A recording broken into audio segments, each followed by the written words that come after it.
Good evening, everyone. I'd like to call the Committee of the Whole meeting for Monday, June 6, 2022 to order. First off, any disclosures of pecuniary interest? Seeing none, let's move to approval of the agenda. Need a mover and seconder. Moved by Councillor Dunstall, second by Councillor Sharp.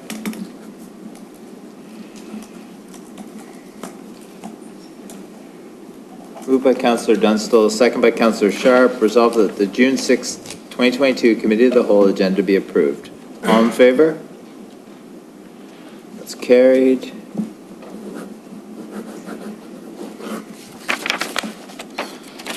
Now we move to our asset management presentation.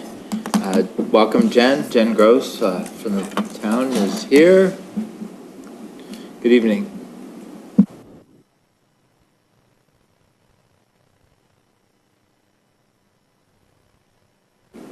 Good evening, Mayor and Council. So Jennifer Gross and myself, Beth Brenz, are here tonight to present our asset management workshop this evening. Before we get into the agenda, the purpose of tonight's presentation is to do a bit of a refresher around asset management. Some time has passed since the last time we have discussed asset management at Council, so we wanted to take some time to bring it back into the forefront and update you all on what staff have been working on behind the scenes. So this is just a bit of an overview of our workshop this evening. I'm now going to turn it over to Jen.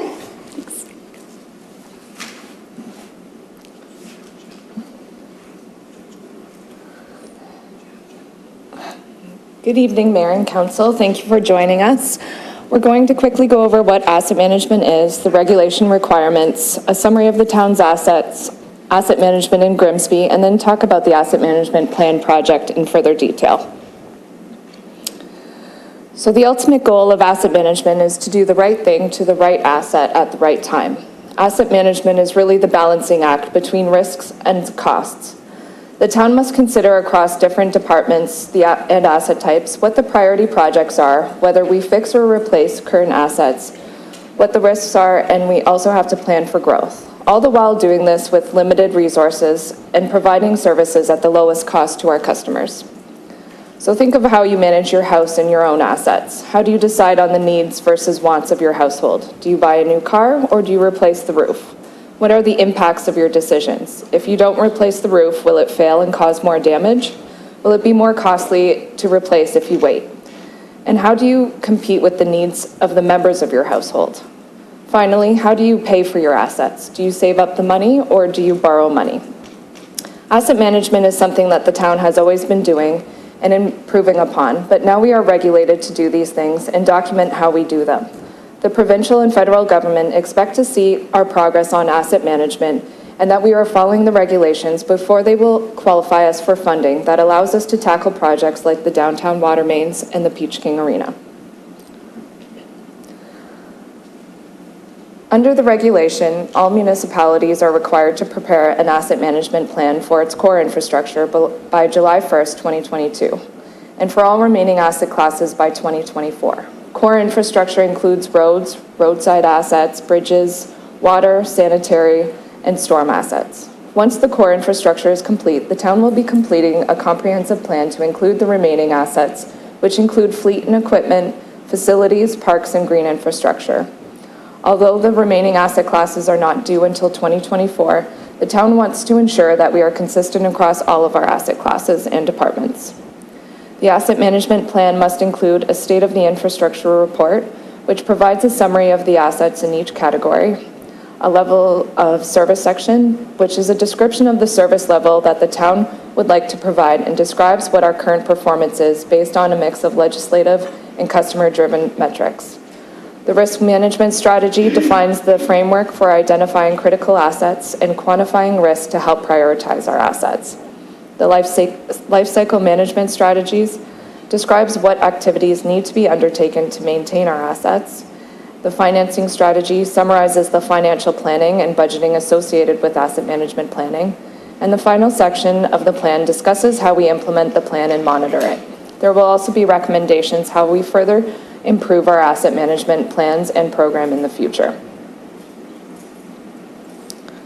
Here's a high-level overview of the assets that Grimsby owns and maintains. The town must track data on all of these assets and plan for their repairs and eventual replacements.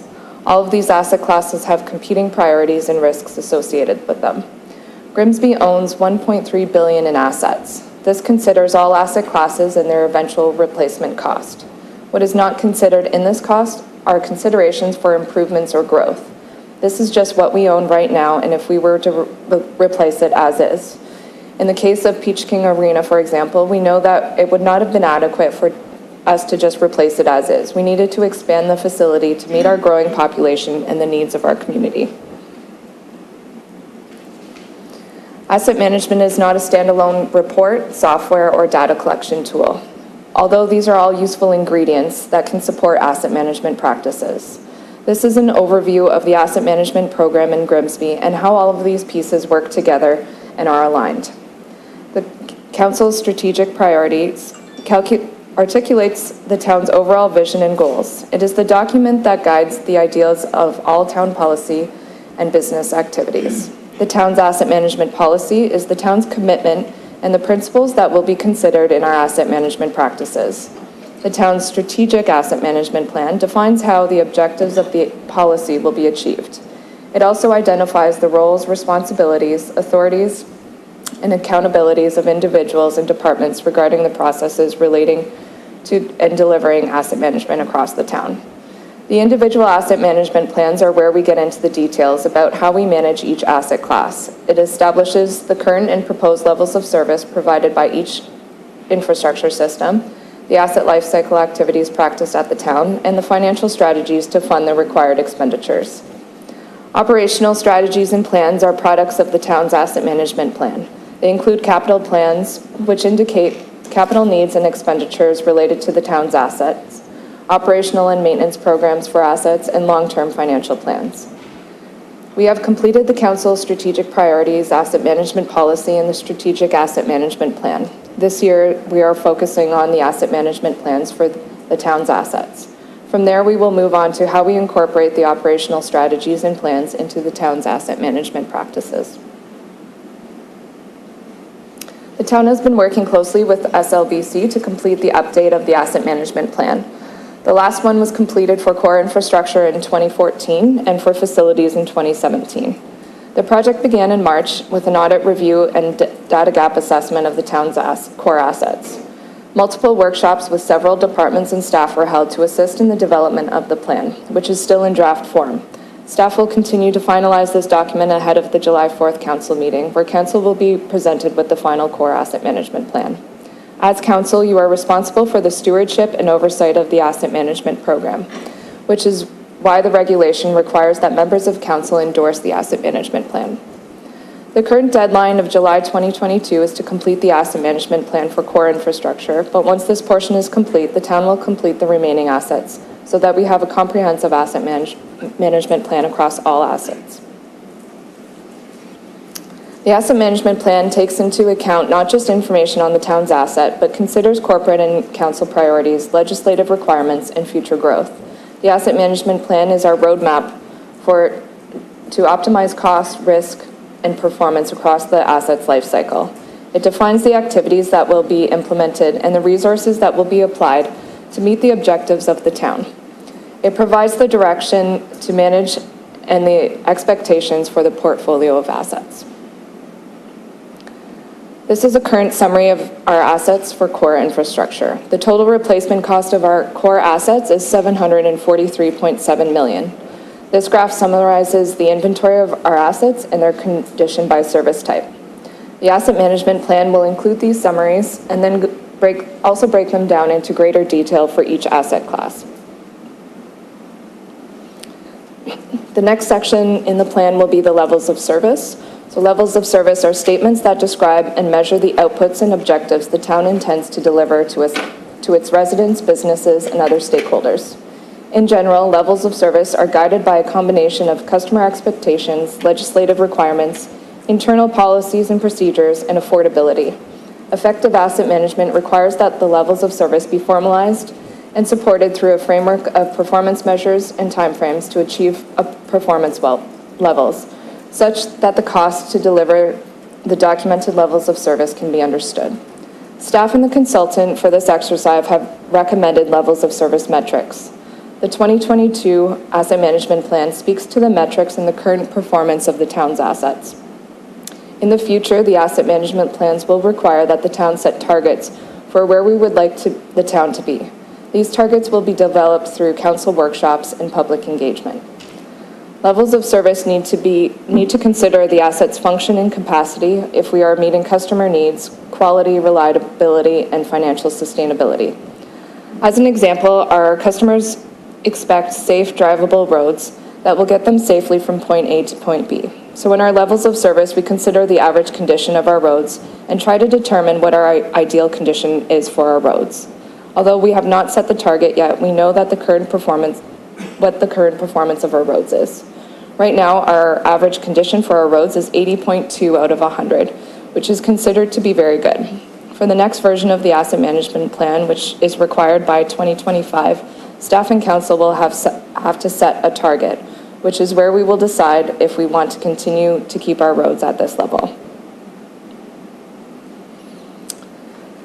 In asset management, we have to consider all of the costs and activities associated with our assets from its beginning of its life to removal.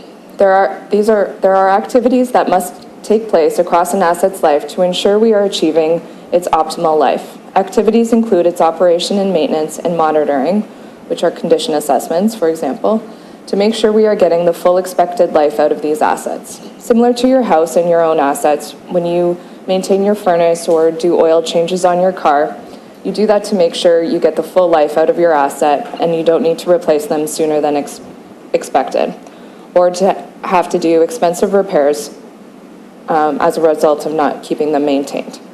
The life cycle management strategy summarizes the activities that will enable the assets to provide the required levels of service in a sustainable way while managing risk at the lowest life cycle cost. The risk management strategy defines how we identify critical assets and risk to help us prioritize life cycle activities and assets.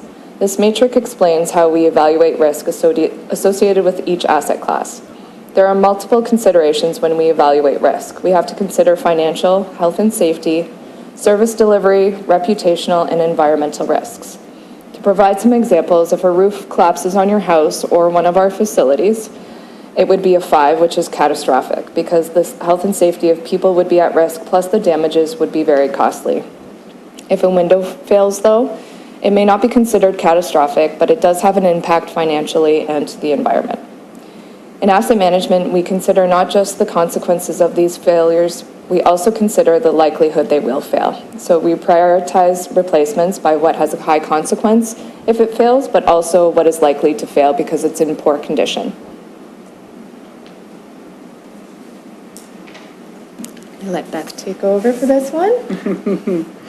So as per the provincial regulation, the financial strategy section of the OREG, the asset management plan must include an estimate of the annual cost for each of the 10 years of the life cycle of the assets, both capital and the operating impacts, identification of the annual funding projected to be available to undertake the life cycle activities, and disclose any funding shortfalls for the life cycle activities.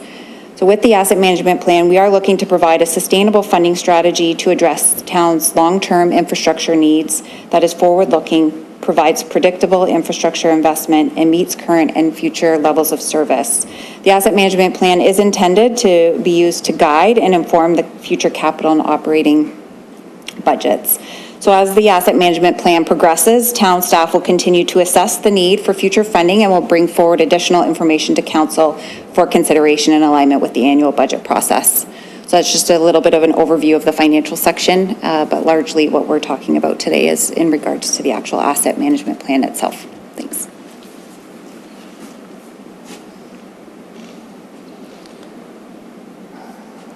Asset management is not new, and even before there were regulations in place, the town has always been doing asset management. Now we are just trying to document what it is we have been doing and continually improve our approach.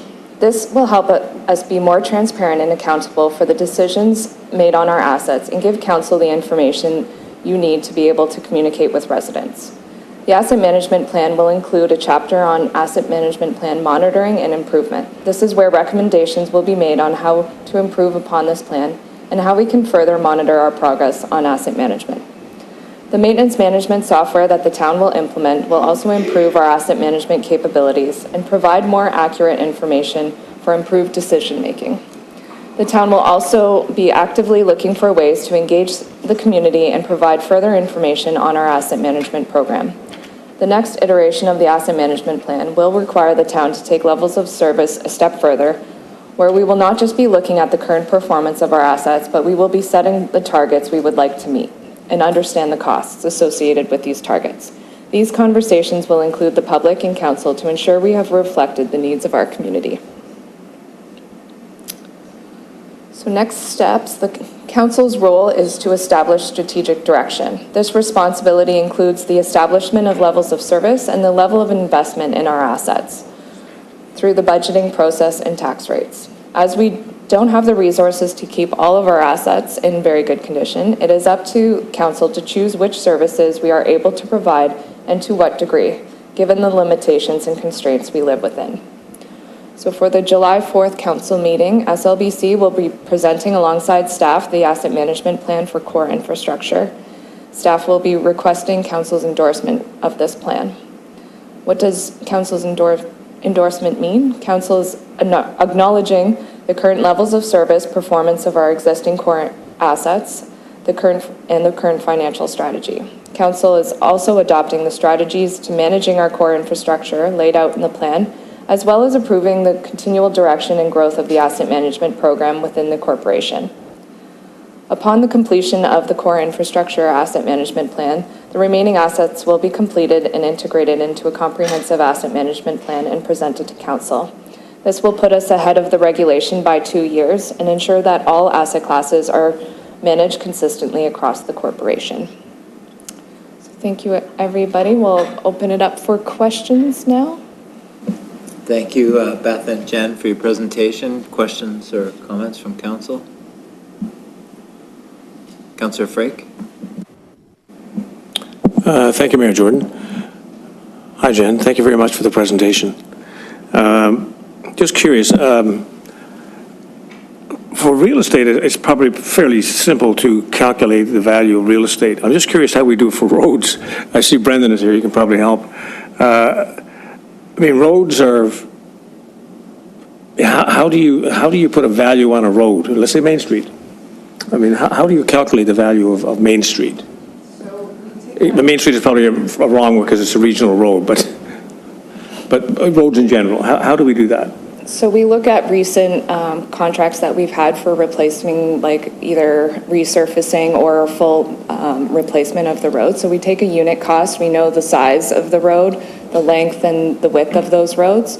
So we apply those metrics against the road to know how much the value of each of our roads is. And so that's how we've come up with our numbers for the roads. So each time we repair a road, does that add more value to the road, or how does that work? I mean, so we do it's like renovation to a house. It's like renovation to a house, right? You renovate it, the value is higher. So is the same thing apply for a road? Resurfacing is actually considered like maintenance to a road, although it's a lot of money, but it's much cheaper than doing the full replacement of the road, which is when you're replacing the base of the road and the top. So when we're resurfacing, that's actually extending the life of that road. And that's why our roads are in such good condition, because we have had a very strong resurfacing program. But does that added to the value as we repair that's the value of the roads keep going up then every time we repair them? We have to report on what we do to our assets every year when we add value like that. So it's part of our capital. When we have to capitalize our assets, we record all of that information. Okay, the other question I had is in the implementation of the plan, are there any costs been estimated around that? I mean, I see there's 4 components here. Implementation is a cost, I guess. Maintenance and management software, that's another cost. Community engagement, I'm not sure what cost is involved in that. But the implementation of the plan itself, is there a cost estimated around that? These are all things that we're already doing. The asset management plan is really documenting what we're doing right now. But there are recommendations. So the plan will describe what maintenance activities, what different things that we're doing to each asset class to maintain the life of that asset and to make sure that that asset's getting to its full life cycle. So there are costs associated, and there could be recommendations of what we could be doing further to make sure that we're improving on those assets and making sure they last its whole life cycle. So there won't be a cost for the implementation of the plan? Or there is a cost attached to the implementation of the plan? Beth, maybe you can answer that. Sorry. So SLBC is writing the plan, and they will make recommendations for things that we could be doing, and there could be a cost associated with them. Anything that costs already for what we're doing to our assets are done through the budgeting process already, like when we do condition assessments and everything, all of that stuff is already brought through council. Okay, do you want to add to that, Beth?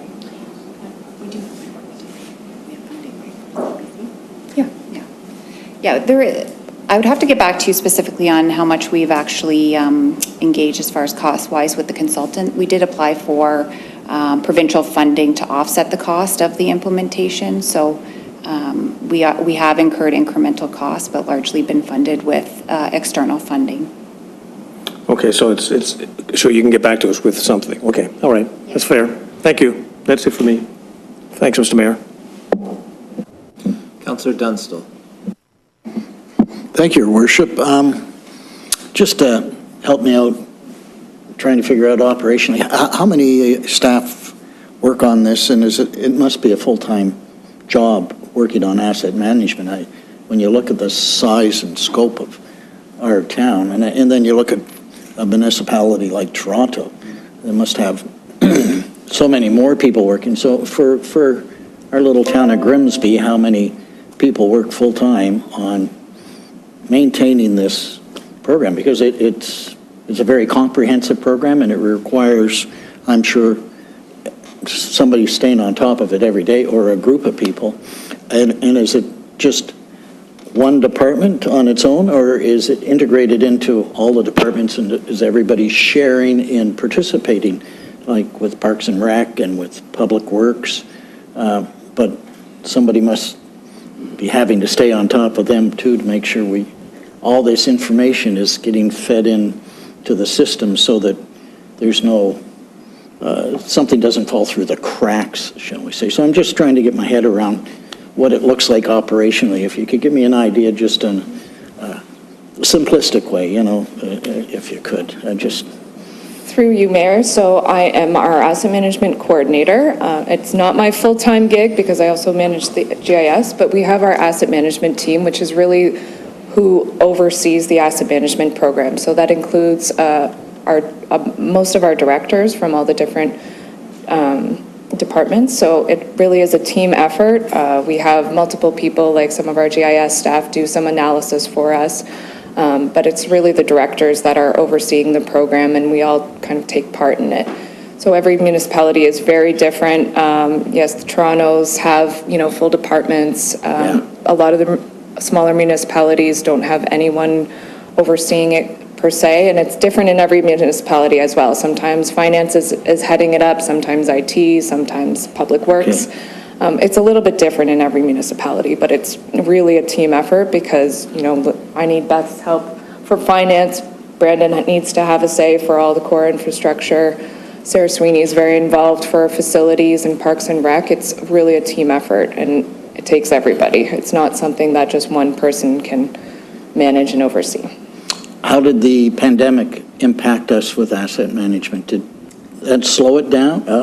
Look at that. Yeah. It wasn't easy, was it? Through you, Mayor, yes, the pandemic definitely slowed us down a little bit. We were meeting to write the plan and get some of this stuff put together, and the focus really got taken off of that, and so that's why we're a little bit behind schedule where we would like to be, and we're coming in right on the deadline pretty much to be presenting the plan, so it did slow us down quite considerably, so that's why we chose to get SLBC in to come in and help assist with that. Another question. So with asset management, like the good old days, if I could refer back to the days of Bob LaRue, he had everything up here in his head. So Bob knew, what size the water main was going down Main Street. Can somebody now, Brandon, for example, step into your shoes and take over because we've got this asset management program? No, I mean, you're moving on, you're retiring. This is 20, 30 years from now. Or how long have you got? I don't know. No, I'm just, so is it easier now for other people to step in and know what we have when it comes to infrastructure? We're not depending on people's intellectual property who are going to retire, and then we don't have any information. You know what I'm saying? Sorry, Jen. Through you, sorry, stepped on her toe. Through you, Mr. Mayor. That's exactly right. Obviously, Bob LaRue, our former director, had a lot of information in his head. We've learned a lot from him. He's set certain programs in place. A good example is our cast iron water main replacement program. We had a 5-year forecast that we review every year, that we identify 5 years from now. We know kind of what our plan is. The idea behind this asset management program is to have a similar approach to all of our assets, so our facilities, our road maintenance, and everything. So it's about putting it on paper, bringing it out of people's heads, putting a plan in place, getting council behind it to support, here's how we're going to do this going forward. We're all in agreement with it. Now, there is flexibility when it comes to maybe that project is not year 2, but it's year 1, or we have to move it around based on certain reasons. And you look at the risks and all that, and you weigh it all out, and you decide, well, we don't want to spend the money this year, we'll do it next year, or whatever. You nailed it. It's taking the information out of people's heads, putting it on paper, and but we're not relying on an individual anymore. Exactly. Which is great. That's fabulous. I used to joke with Bob that my whole job was really getting everything out of his brain and putting it onto the computer so the rest of us could see it. Those are the good old days. We're beyond that now with technology and with the digital, and that's great. This is also to help us share with the community too what it is that we're doing, and it's not just in that one person's brain. And because we do have staff leaving, and we don't want everything in that person's brain walking out the door. No, not in a big corporation like this. Very good, thank you. Love the presentation. Thank you. Councillor Sharp.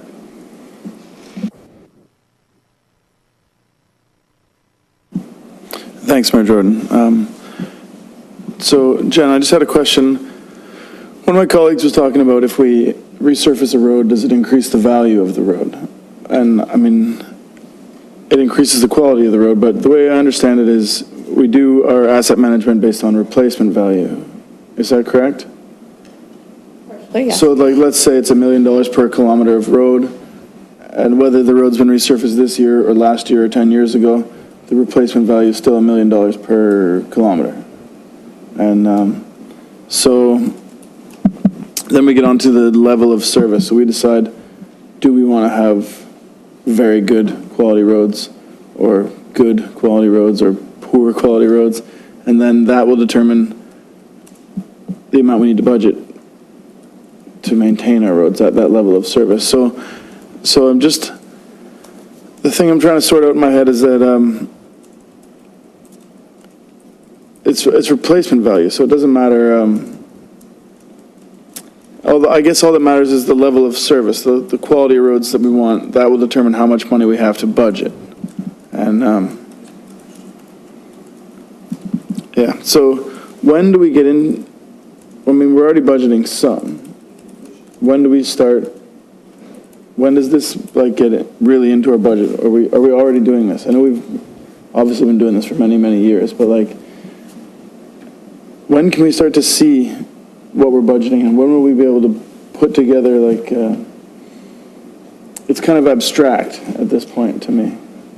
I mean, maybe it is to you too, but you probably have more understanding than I do. Through you, Mayor, so we are going to be looking, once this plan is complete, and it is really going to help us guide those conversations, and we are looking at how we're pulling this into the budgeting process and having those conversations about levels of service and where we're at. And you guys will be getting an update every year in July about how we are doing with our asset management program, and start having more of these conversations with you about where our assets are and having more information. And really doing the asset management plan and having this asset management program is about providing you guys more information about what the current state of our assets are in, where do you want them to be, and how much it's going to cost to get us there, so that when we're having those budgeting conversations, you have that information and we can provide it to you much easier and quicker than we can now. So will there be a way for us to see, so maybe we don't approve a certain item in the budget, and then we'll be able to see, like, essentially what you're deciding is change the level of service, right? So we'll say, so a little while ago, we turned down a 1% increase to infrastructure. And maybe that, you could say, okay, well, that means that we're going to move from very good quality roads to good quality roads, or from good quality roads to poor quality roads. And then, so sometimes we'll say, well, I don't want this because it's mostly maybe a political thing. People are whispering or yelling in our ears saying, don't raise taxes this time, right? And then we say, well, okay, we won't raise taxes, but we're reducing the quality of roads from good to poor. And if you're okay with that, we will. But that's something that I'd like to, hopefully you can help us to understand. That's why we really feel that more public engagement is necessary, and start having those conversations about where people feel, we're lacking, or if they want better roads, and help the public and council understand what the costs are and what the costs are associated with those decisions that we're making every day. And when we resurface a road, that's not even replacing an asset. That's just making sure the road gets us to at the end of its life. If we were to replace the base and the surface of that road, it would cost us twice as much. So that's why we regularly resurface our roads, to try to make sure they're still in very good condition and that they're getting the full life out of it. Okay, thank you. I look forward to hearing some more about this. All right, seeing no further questions or comments. Councillor Dunstall. I was waiting, because I'd already spoken once. I just wanted to make one comment about this asset management, that on the two terms on council I've been on, and Councillor Cadwell would recognize this too. I just wanted to say to staff that they seem to be very engaged in asset management, which I think is really important for us to all understand what we have and what the town needs to do going forward. So I just want to thank the staff for continuing to be engaged, as you have been over the years, with asset management, and you've done a great job. Thank you. Okay? All right, that's enough. All right, seeing no further questions or comments, thank you very much, Beth and Jen, for your presentation. We need a mover and seconder. Councillor Cadwell, go ahead. Yeah, thank you, Mayor Jordan, and just want to piggyback off of Councillor Dunstall's comment there. This is a great report, and it just shows over the years how we've grown in the numbers of with our equipment, facilities, parks, and especially on page 9 of the report that just shows the Grimsby asset summary. It's just, we really have as a town grown a lot. So yeah, I just want to say thank you also to staff for bringing this report forward. Thank you. Thank you. Seeing no further questions, we need a mover and seconder to receive the report. Moved by Councillor Ritchie, second by Councillor Sharp.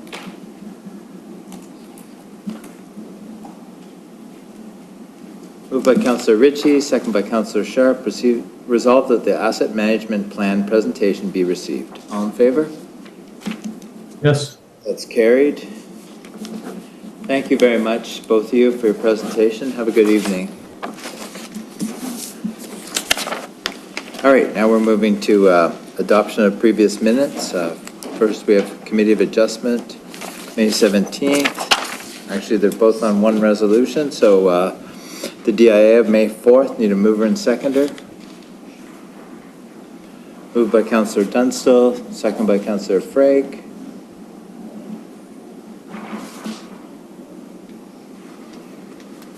Moved Moved by Councillor Dunstall, second by Councillor Frake. Resolved that the Committee of Adjustment meeting minutes of May 17th, 2022, the Grimsby DIA meeting minutes of May 4th, 2022 be received. All in favor? That's carried. Yes.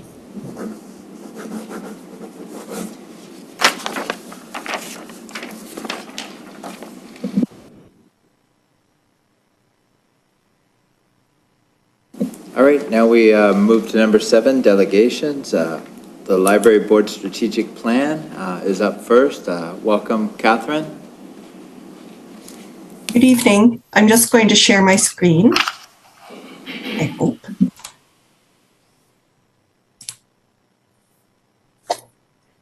Good evening, Mayor Jordan and Town Council. The Grimsby Public Library Board has approved a new strategic plan, and thanks for this opportunity to share it with you. I am joined tonight by Board Chair Alyssa Sewell and Planning Committee Chair Gordana Mosher. In preparation for creating the strategic plan, we did an environmental scan of our community, which include looking at demographics and statistics, but also reviewing other related strategic plans within the community and Niagara. We created and distributed a survey, and we sent it out to community and directly to staff and council with an invitation to participate. Let's Talk Grimsby was used to interact with the community. So we asked questions to try to better understand the needs of the community coming out of the pandemic. We wanted to know if they were experiencing any barriers to service. We wanted to find out what they needed and wanted from their library in terms of collections, services, and programs. And we wanted to find out how the community was interacting with the library. So looking forward to a post-COVID world, were they still using the library virtually, or were they coming back in person? And although the survey results show that we are doing pretty well in meeting the needs of the community, we still receive many ideas for collections and programs that our community would like us to provide. And most notably, they would like us to make sure that we have a diverse collection, including a greater focus on BIPOC and LGBTQ+ books and authors. Barriers were identified, including the need for quiet study space and even perhaps bookable study rooms. They also noted that it would be great to have a removal of late fees, and this has already taken place thanks to the support of council. I'm going to pass it over to Gordana now. Thank you, Catherine. Although the pandemic is not the ideal time to embark on a new strategic planning process, we felt we needed refreshed priorities as we exited the pandemic and look forward. We invited the community to participate in our survey, mostly through Let's Talk Grimsby, but we also had physical copies of the survey available for those who did not go online. We shared the survey via our social media channels and our library newsletter. A library consultant worked with the library board to examine the needs of the community and to focus future library work on delivering on these needs. The library staff were also actively engaged in this process and shared their feedback during our annual staff development day. First, we examined the library's mission, vision, and values. Our new mission statement, inspiring lifelong learning by providing support and resources to enrich and connect our community. Next, our new vision. The library is integral to the fabric of our community, an evolving destination for literacy, learning, and leisure. I'll pass it to our board chair, Alyssa. Thanks, Gordana. So I'm just going to take us through our new values. So many of library values, they stay fairly stable, but when we took a good look, we added some new description under diversity, equity, and inclusion. So community outreach and library advocacy, we strive to offer valuable services and raise awareness of the place of connection that libraries create in our community. Responsive and responsible service, we recognize and adapt to the unique needs within our community. We're committed to delivering flexible, environmentally responsible resources, programs, and services that help everyone use the library in an accessible way. Intellectual freedom, we uphold the library's commitment to intellectual freedom as presented in the Canadian Federation of Library Associations Statement on Intellectual Freedom in Libraries. Diversity, equity, and inclusion, we advocate for the rights of individuals, striving to create a safe, respectful, and welcoming environment. We commit to learning and development through ongoing training. And that was really the key piece that we added in there, was a commitment to ongoing learning for the board and for staff. Literacy, learning, and innovation, we are committed to providing the space, access, and resources necessary to nurture lifelong learning through materials, information, technology, and programs. And we strive to foster the joy of reading at every age. So for our priorities, the guiding priorities for library work in the next few years will be inclusivity, community engagement, and innovative service. So for inclusivity, again, another key one, we'll be working to ensure that our collection is inclusive by undergoing a collections audit. We'll be inviting and seeking out speakers to share in their experiences with our community. We will examine our services to ensure that we alleviate barriers to library access in all its forms. We'll be inviting, like I said, encouraging training and programming, reflecting diverse voices, and staff will also continue, they have been, and they'll continue to highlight those BIPOC and LGBTQ+ authors for our community. And I will pass it back to Gordiana. And of course, community engagement is key. We've really had great feedback from the community, and outreach and the support towards the library is fantastic. And our success depends on our community partnership and supports.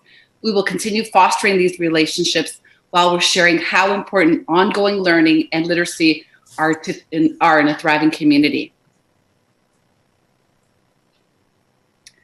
And next is important as well is our innovative services. We will seek to improve library spaces and collections in order to serve our growing community. As we know, Grimsby is becoming so popular, and really expanding our services and what we need for our library.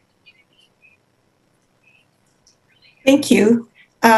We invite your feedback and the feedback of the community in terms of any comments or suggestions about the Grimsby Public Library's 2022-2025 strategic plan by following the link on the screen. You can find this on the library's website. Thank you very much for listening. Thank you very much for your presentation, Alyssa, Gordiana, and Catherine.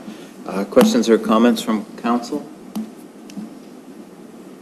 Councillor Frick. Thank you, Mayor Jordan. Thank you to all of you, Elizabeth, Gordiana, and Catherine. I took the liberty of contacting Catherine about 2 weeks ago, and she offered a tour of the library, which I took her up on. I think it was last week or the week before I went in there. And I must admit, I was really, really impressed with the number of services you offer, just outside of physical books. But the services you offer to people who are handicapped or in any which way, people who have hearing disabilities or speech disabilities, that type of thing, and also the digital aspect of the library. I spoke to Catherine about, I was doing some research, and she said, well, we have access to all the libraries, which is great. So if you wanted something that isn't here, we can go further afield, which I thought was an absolutely fantastic thing. And she even helped me download a library app. So add a book, an Indigenous book, which I downloaded to read as well. Thank you so much for that. I think the library is a great, great service to this community, and it's so well organized.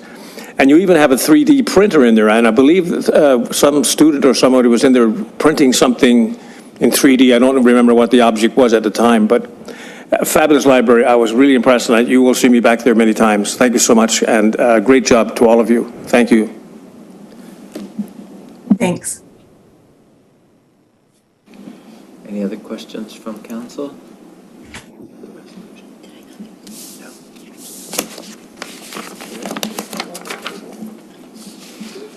All right, we need a mover and seconder to receive the delegation. Moved by Councillor Frey, second by Councillor Ritchie.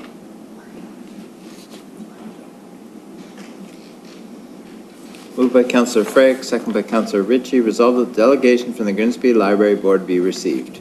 All in favor? It's carried. Again, thank you very much, Alyssa, Gordana, and Catherine, and all of you have a great evening. Thank you. Up next, we have our second delegation, Bob Friesen and Jeff Thrasher, Shoreline Protection. Welcome. Welcome, Bob and Jeff. Thank you.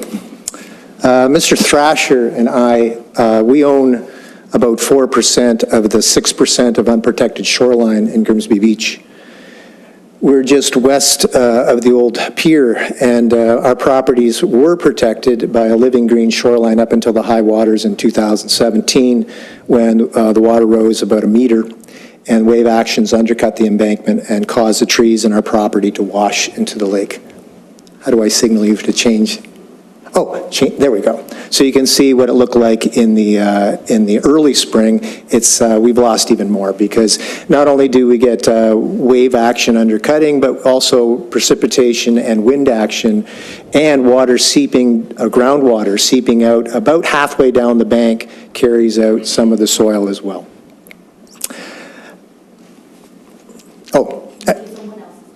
Oh, I see. Okay, let's go to the next slide. So this is, 2 years ago, we hired Shoreline Engineering to design an armor stone break wall. The process of protecting the shoreline requires 4 permits. Next slide, please. We have successfully obtained the federal and provincial permits. We have been unsuccessful in acquiring the permit from the Niagara Conservation Authority. You can see the next slide, please. The sticking point for us is this letter asking for permission from the neighboring property owners. This letter acknowledges that our neighbors are aware of the break wall and its construction and the positive negative implications to them. Our neighbor to the west of Mr. Thrasher is amenable to our plan. The neighbor to the east of us is not as cooperative, as he's been dead for 57 years. Next slide, please. According to Service Ontario, George Barber bought the property in 1954. The title to this property was not transferred to anyone else. Our lawyer states that normally possession of this title would then fall under the control of the executors of his estate. In this case, that would be George Barber's 3 sons. Next slide, please. George, Frank, and Herbert Barber. Unfortunately, all 3 executors are also deceased. George Sr., the original owner, has 13 grandchildren, 2 of whom live in Grimsby Beach. Their lawyer tells them that they do not have title to claim the property, as none of their names are present on the will. Our lawyer confers with this. Consequently, we are left with no neighbor to ask for permission to protect our property. Next slide, please. You can see on this particular slide, 43 is Mr. Thrasher's property, 41 is mine, and between the shoreline and property 39, 37, and 35 is the property that belongs to George Barber.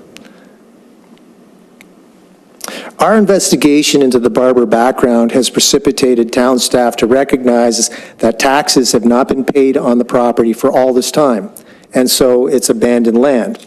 It is in the process of being put up for auction. This process takes about a year, and this is another year of erosion that Mr. Thrasher and I do not believe that we can accept. Next slide, please.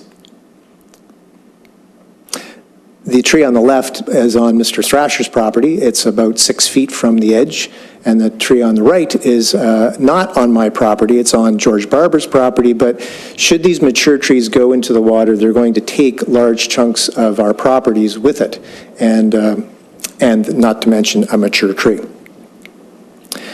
We have appealed to the Niagara Conservation Authority to waive the permission required from George Barber and his legal descendants because they are unavailable to ask. They tell us that land ownership is a municipal matter and that we need to appeal to our municipal government. Our municipal town staff tell us that they do not own the property and can't give us permission we require for the Conservation Authority. And so we're stuck watching our property, our investment wash into Lake Ontario while two different government bodies point their fingers at each other and state that there's nothing that they can do. So if we can, next slide, please. So we are here to ask council to help us. We need a solution to this problem immediately, and thus far, neither town staff or staff at the Conservation Authority have been able to consider a way around the rules that govern their policies. This is an unusual circumstance and requires an unusual solution to solve it. We have been meandering through this paper trail of land titles and legal wills for 2 years now. With what can only be interpreted as resistance from this town office. As taxpayers, we want our municipal government to go to bat for us.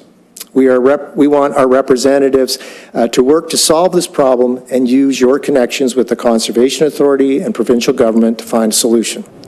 Perhaps they could expedite the auction that will transfer ownership to someone who we can ask for permission, or sell the property to us for back taxes owed, or some other solution. We ask that town staff think beyond their official plan and explore a way that means we will not lose more of our property into Lake Ontario. Mr. Just to give you an idea, this is going to cost us. When we had the original... Jeff, you have to come up and speak so it can be captured. Just to give you an idea of this, our cost is over $400,000. And because the erosion continues, our costs are continuing to grow every day. And we're at a point now where we could lose half of our back lawns, which actually were the front lawns at one point. But we're really in a dire straits, and we need help to find a way through this and move on. Because as we say, we've got every permit we need but one, and we're getting kicked back and forth between two sets of governments and looking for help. Thank you.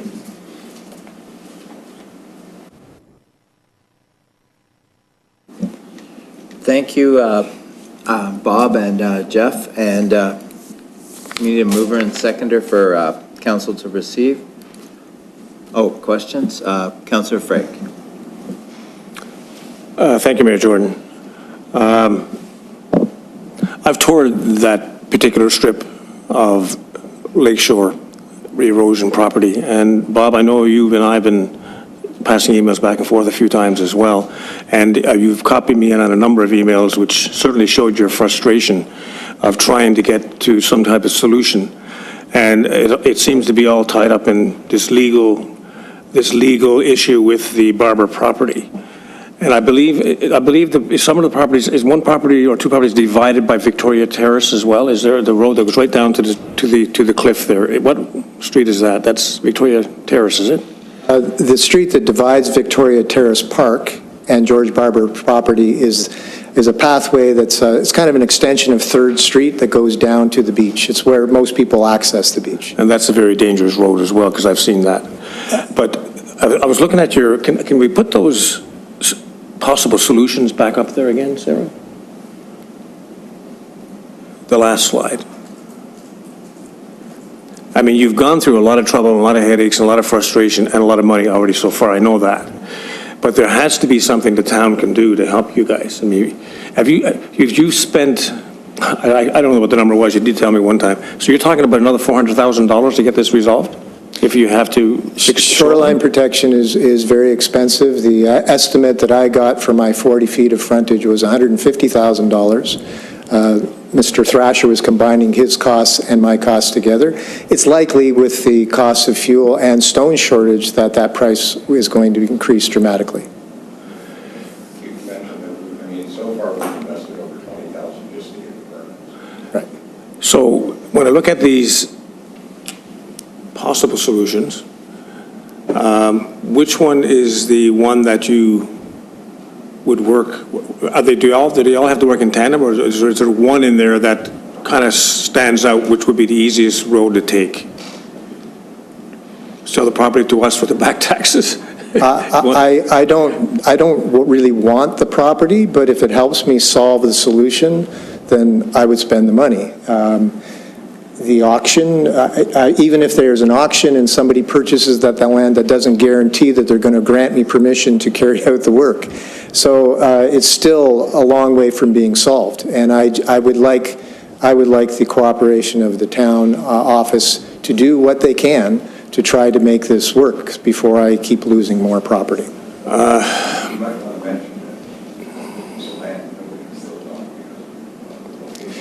The issue is that there's an adjacent property currently up for sale, and that particular George Barber's property, it poses a problem for selling because there's no possession of it. Nobody owns it until it's auctioned off. And I think our biggest concern is that could take a year, and we are concerned about how much more we're going to lose in that time. I'm going to look to Sarah. Sarah, is there a resolution we can put together to take this to another step to help the residents that live right down there right on top of that, where they have property on the cliff and right on top of the water there, to help them get this resolved? Because I hear that you've gone through 3 generations of barbers and you have no luck so far. There's a lady that lives down there called, I know her name is, I know she was married to one of the barbers, and she has a big house. Is she party to this as well, or? She is one of the grandchildren. And she can't help you? No, they've been told by their lawyer that they do not have title to the property. Okay. And our lawyer says, he's looked at the situation and says, yeah, that's. Because I believe this is their grandfather's property, if I remember correctly, yeah. So I'm looking back to Sarah again. I'd like to put a resolution together to move this forward, to see if we can come up with a solution to this, because I mean it's a dangerous. It's not only is it dangerous, but the shoreline is receding back further and further all the time, and I think it even goes beyond your 2 properties as well. George Barber's property is also under threat as well. Okay. Sarah, is there any resolution we can pass to move this along somehow? I don't know how to word this because there's 4 possibilities up there.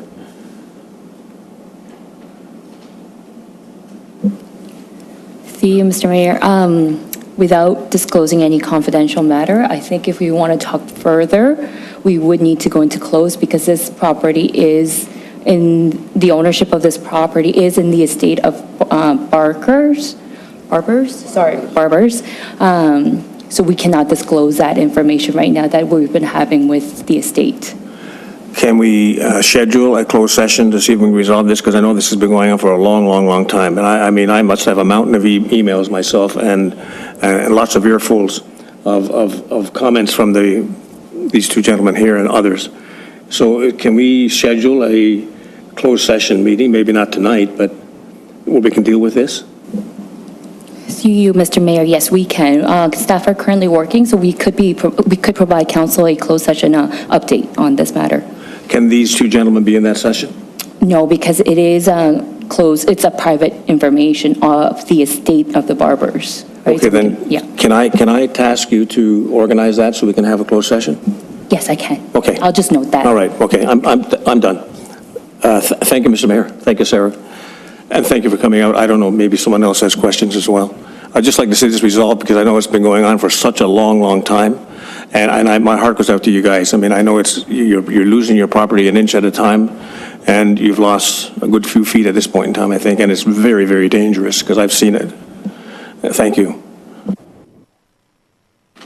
All right. Councillor Vardy.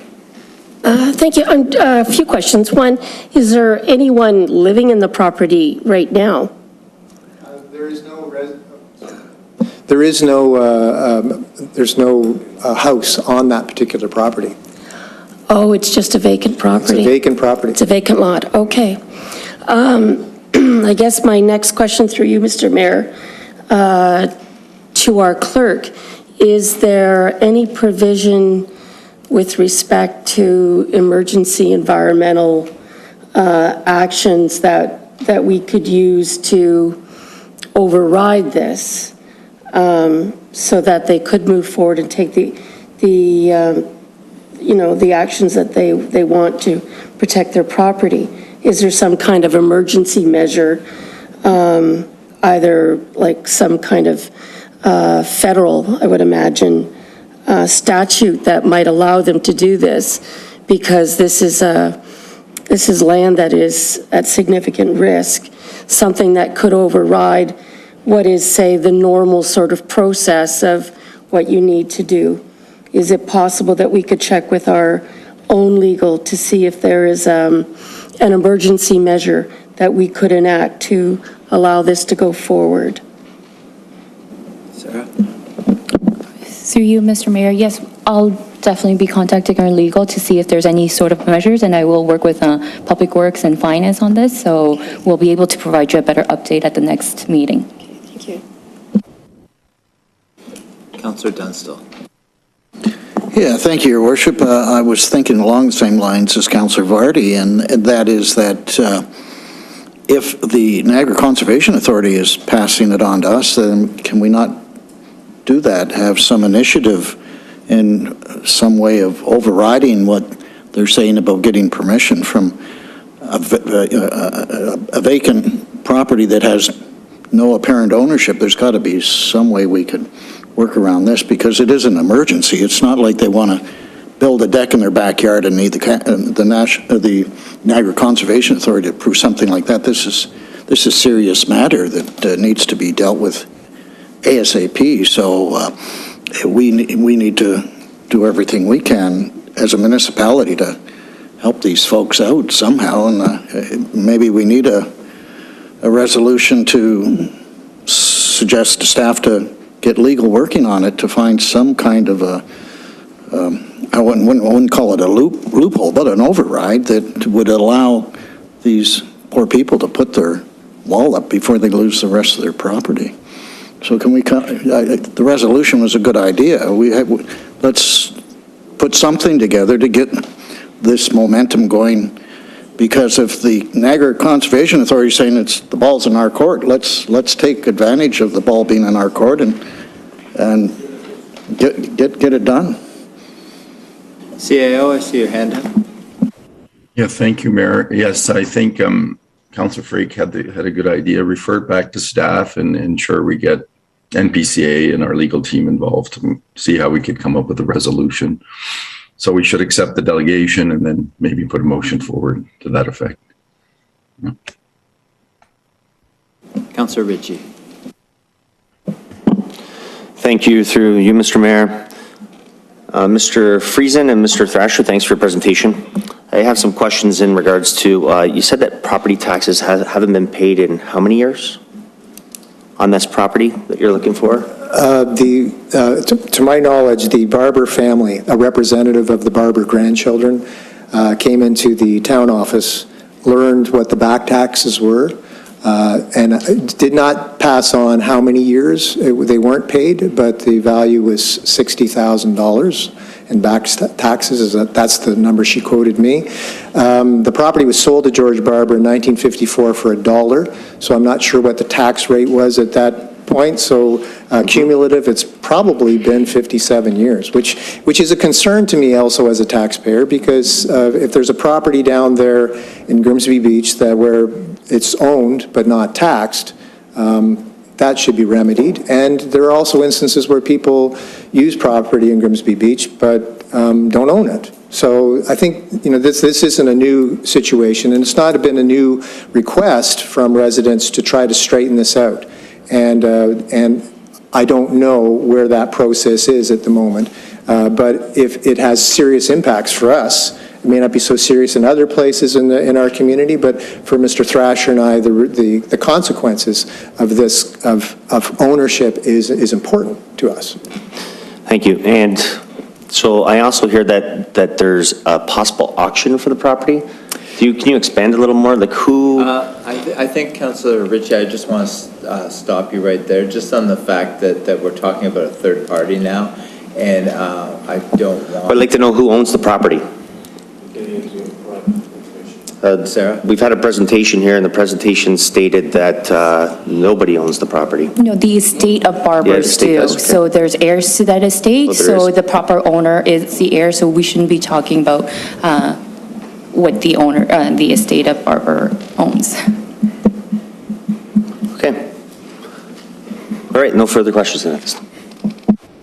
All right, so we do have a resolution here, so I'll read the resolution before we get a mover and seconder. Resolved that the delegation from Bob Friesen and Jeff Thrasher be received, and that staff be directed to bring back a report on this matter.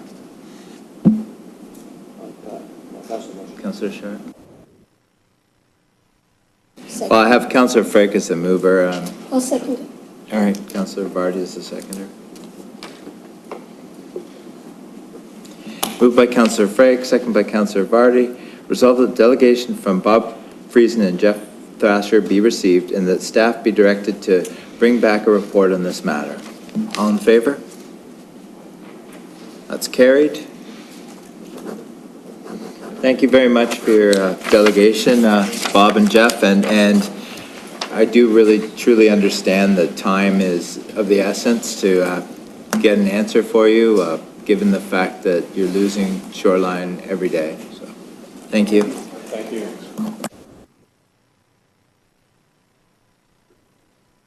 All right, up next we have Kevin Antonides, West Lincoln Memorial Hospital Foundation. Good evening, Kevin. Good evening, Mayor and members of council. Thank you for your consideration tonight. We did submit, I'm the chair of the West Lincoln Memorial Hospital Foundation. The foundation board did submit a letter to staff last month, I guess it was, requesting the rebate of the rezoning fees. As you know, the foundation as a charity depends wholly on the every dollar raised from donors. We had a fairly straightforward, we feel, application. I think it was processed within 6 to 7 months, which we commend staff for. It occurred in record time from pre-consultation to rezoning. There was little input from various agencies or neighborhood residents. So it was a fairly straightforward application. The purchase of the new office is an investment in the community, and we respectfully request consideration of the rebate for the rezoning fees. We're okay with the non-refundable portion of the pre-consultation fees. I think that was the $1,550 that we submitted and paid back in December. So thank you for your request. Thank you, Kevin. Questions or comments from council? Councillor Sharp. How much are the fees that we will be rebating?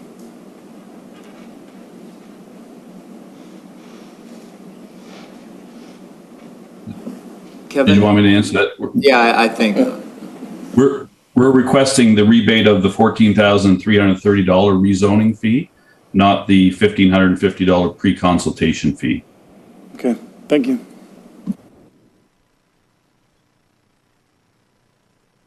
Just a clarification for the clerk. So if council feels a want to rebate the fees, can we do it now through resolution?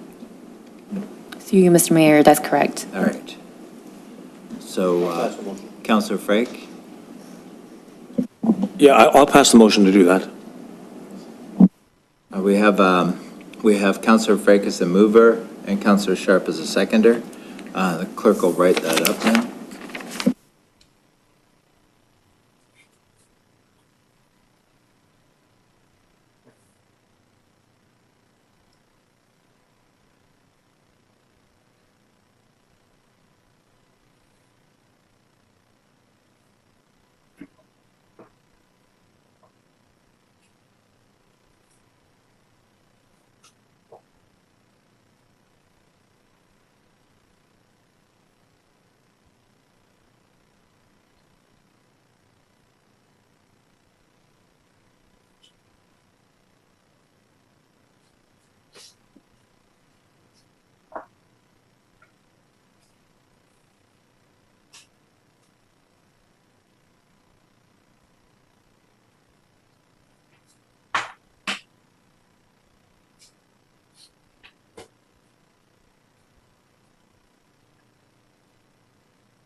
Councillor Dunstall.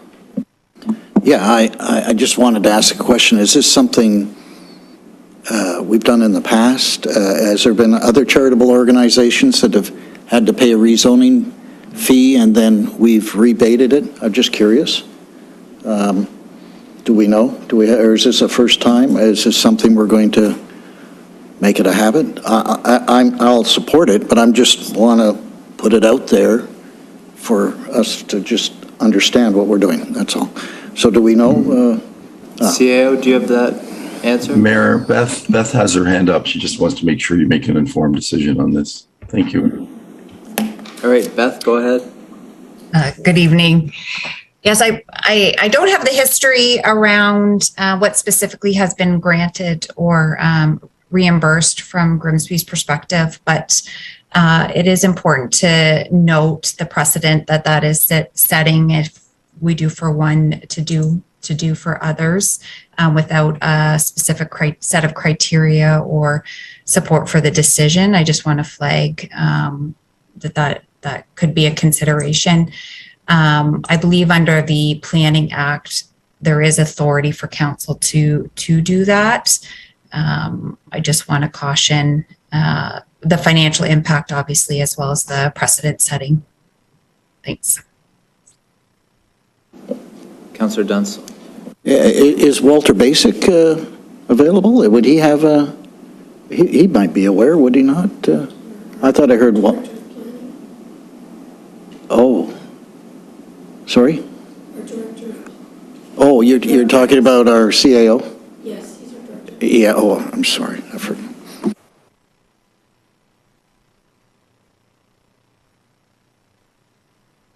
I've got Councillor Sharp first and then Councillor Vardy. Councillor Sharp, go ahead. Thanks, Mayor Jordan. I do recall that we have done this before, and the last time that I remember doing it was for McNally House. We waived some fees for McNally House, but I do also remember that when McNally House was originally built, long before I was on the council, they did not waive the fees. And when McNally House applied for the secondary plan or zoning amendment that was recently happened, we did waive those fees. And it was a little bit more than this, but there is some precedent that we have done it before. There's also precedent that we have not done it before. And so in this case, I would be amenable to waiving the fee for the West Lincoln Memorial Hospital Foundation, who has rezoned, but they basically took a house, I mean, we all know this, and they didn't change it, they just changed the use of it from like a residence to an office, and they're going to use it for the hospital. And so we have some fees that we charge, and I think it would be appropriate to waive those fees in this case, and I think we could justify that in the future if we had to consider it for another property for a different thing, or for another property for the same thing. So in this case, I would say yes, and thank you. Councillor Vardy. Thank you. I was just going to say, given how we've treated other charities, not necessarily with zoning fees, but, you know, waiving certain taxes, whatever, I think it may be appropriate that we would include this in that sort of ballpark of considerations.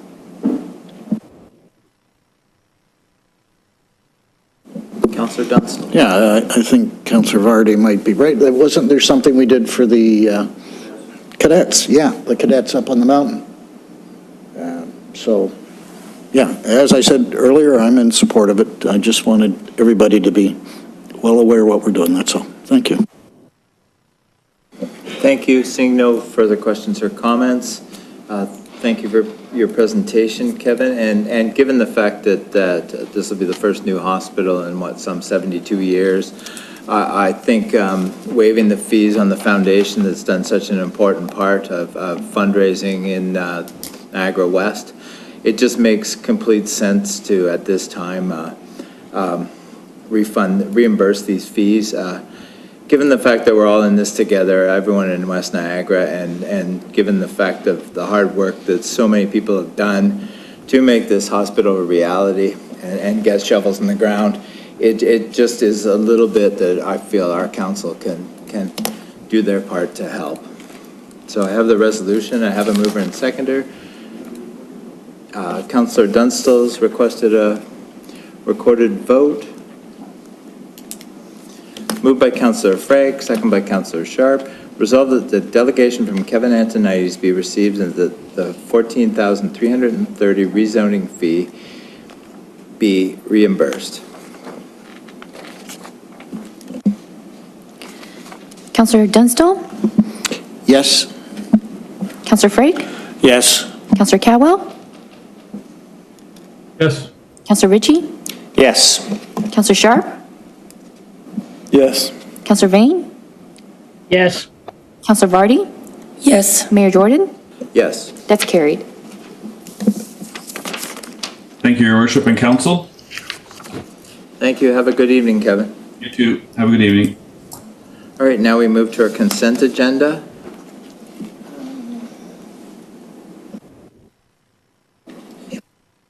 Is there anyone who wants to lift anything? Councillor Vardy.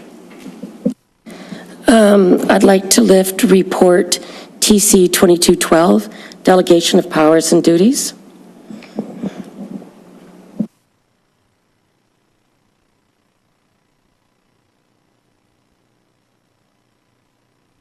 Any other lifting of any items? All right, so I'll read, I need a mover and seconder for the consent agenda. Moved by Councillor Ritchie, second by Councillor Dunstall.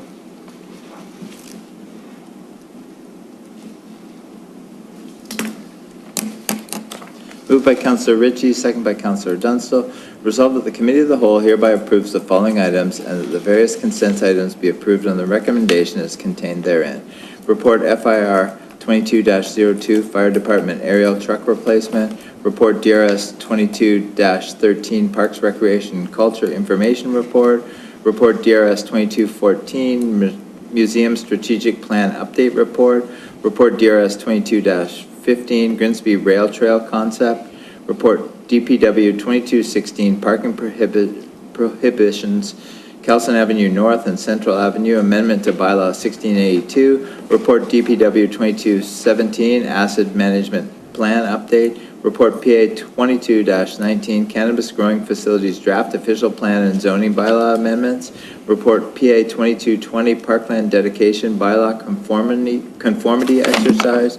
And report PA 2221, Site Plan Designation Bylaw. All in favor? That's carried.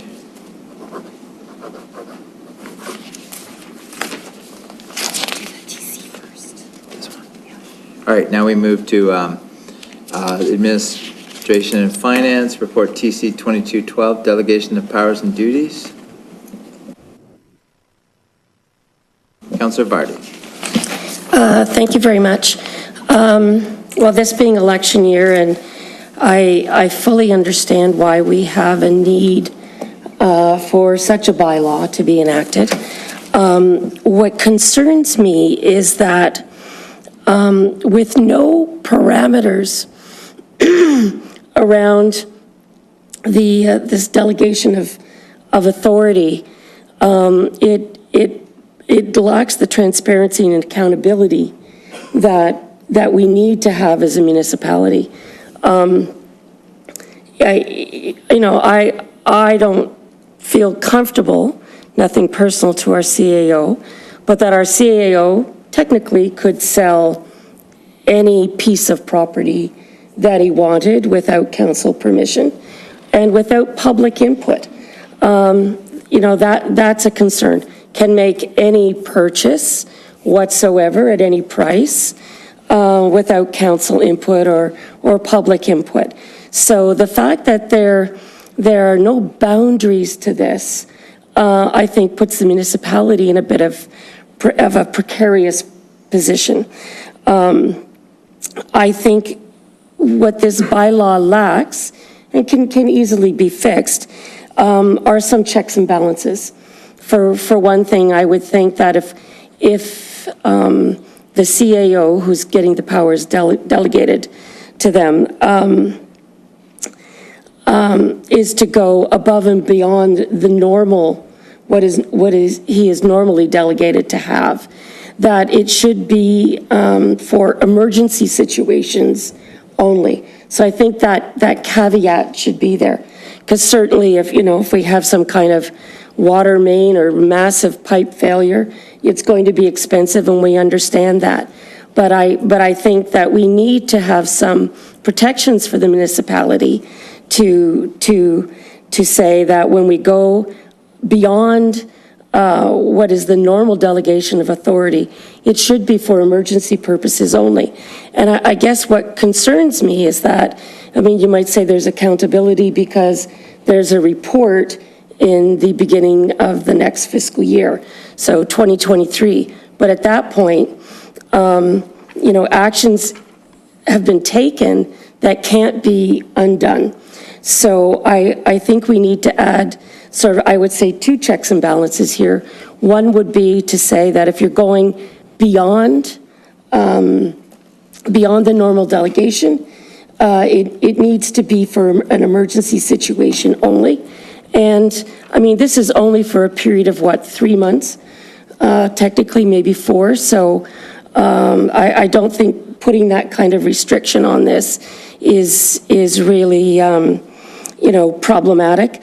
The other thing is we may wish to have a co-signer on emergency, on any kind of emergency purchase, sale, whatever activity, and most appropriately, it would be the clerk who has a legislative responsibility and who is also the default should the CAO not be available. So I would propose to amend this bylaw to include those 2 activities, in emergency situations only, and a co-signer being the clerk, just so that we can reassure our residents that there is accountability and transparency when going kind of above and beyond, the normal day-to-day activities.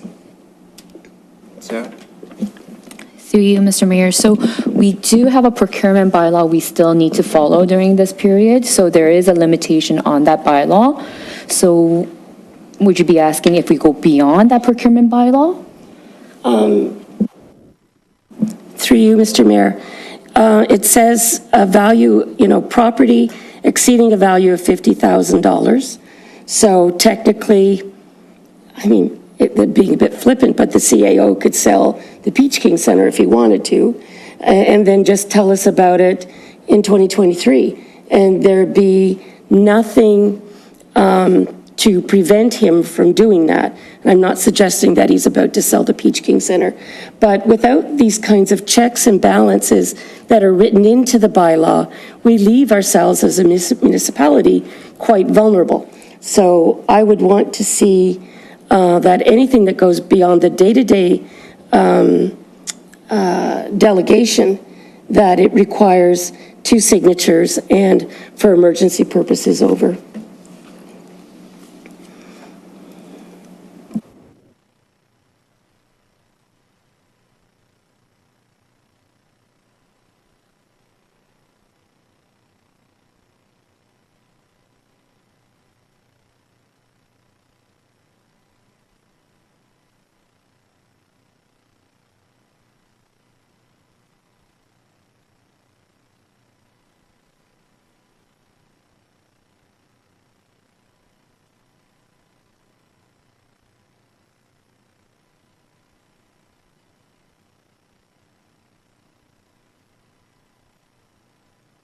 Seconder for the resolution, Councillor Frey.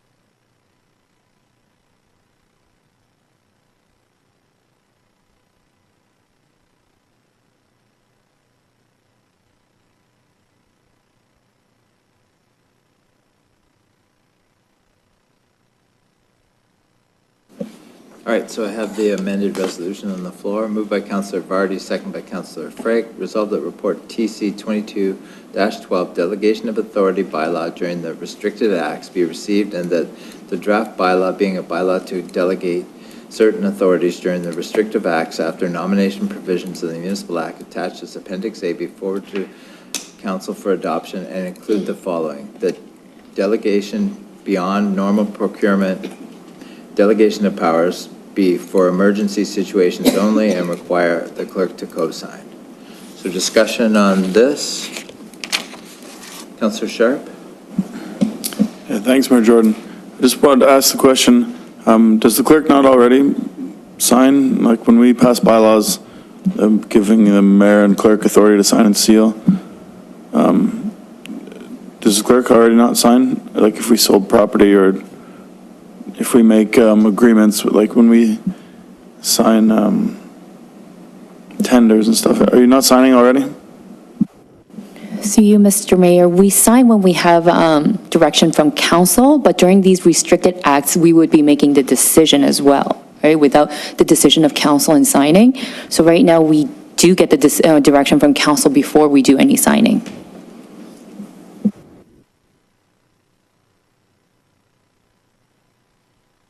Councillor Dunstall, I saw your hand. Yes, thank you, Your Worship. This is if we are a lame duck council and we can't do any approving of anything. But what does our CAO think about this addition? Has he got any thoughts? Can I hear from our CAO?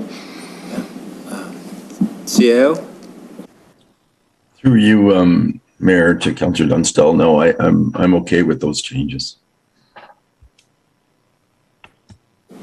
Councillor Vane.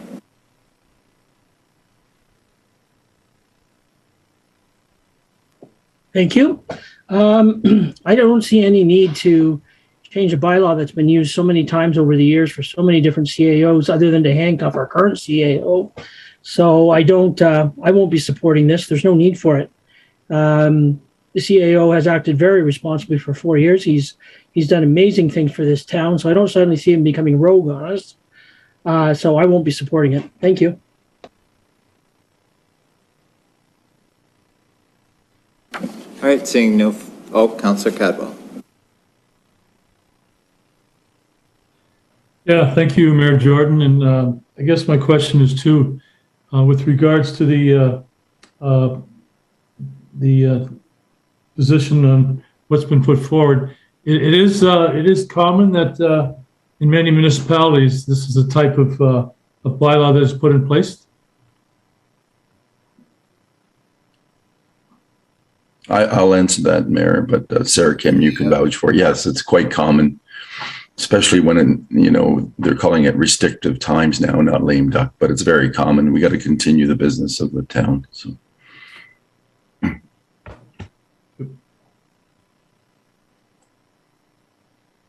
Councillor Dunstall. So as our clerk has told us, if there's normal things that are over $50,000 and they're not an emergency, we won't be able to do anything during that time. Is that correct then? If there's, we want to buy another ladder truck, I'll use that as an example, and it's more than $50,000, we won't be able to get it approved until the new term of council has been sworn in. Is that what I understand? Because what we're saying now, the only time the CAO can act during the lame duck period is when it's an emergency. So the normal, everyday course of business for the town of Grimsby, we can't do things until there's a new term of council that's been sworn in. Am I getting that right? Can you answer that? I just want to make sure we don't tie our hands completely on especially if it's in the budget. Through you, Mr. Mayor, I just want to read the fourth section, making any expenditures or incurring any other liability which exceeds $50,000 that were not included in the most recent budget adopted by the council before nomination day in a municipal election. So yes, so that's anything that was not included in a budget, and council cannot make decisions during the lame duck period, which we now call a restricted acts, yes, and that's when the CAO can make the call and provide a report in the following year.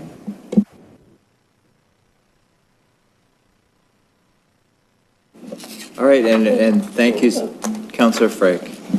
Thank you, Mr. Mayor. So just to clarify this again, so if it's in the budget, the CEO can sign it off, because we've already approved it anyways. But if it's beyond what's in the budget, that's the area, the gray area we're sitting in right now when we talk about this. Is that correct, Sarah? Okay, so that makes a lot of sense for us to go ahead with this. And the CEO was just completely agree with it, so I don't see it being an issue. So, yeah, I'll vote in favor of that. Thank you.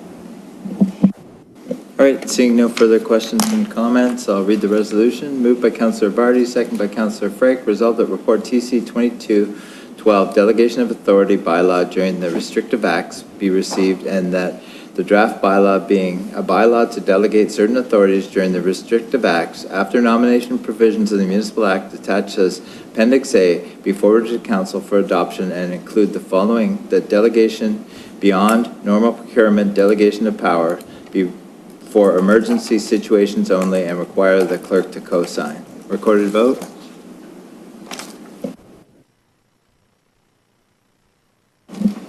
Councillor Dunstall? Yes. Yeah. Councillor Frake? Yes. Councillor Cowell? Yes. Councillor Ritchie? Yes. Councillor Sharp? Yes. Councillor Vane? No.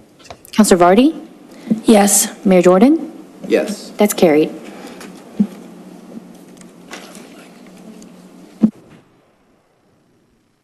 All right, now we move to section 11 of our meeting, report 11.1A, report DPW 2215, downtown reimagined traffic study. Brandon?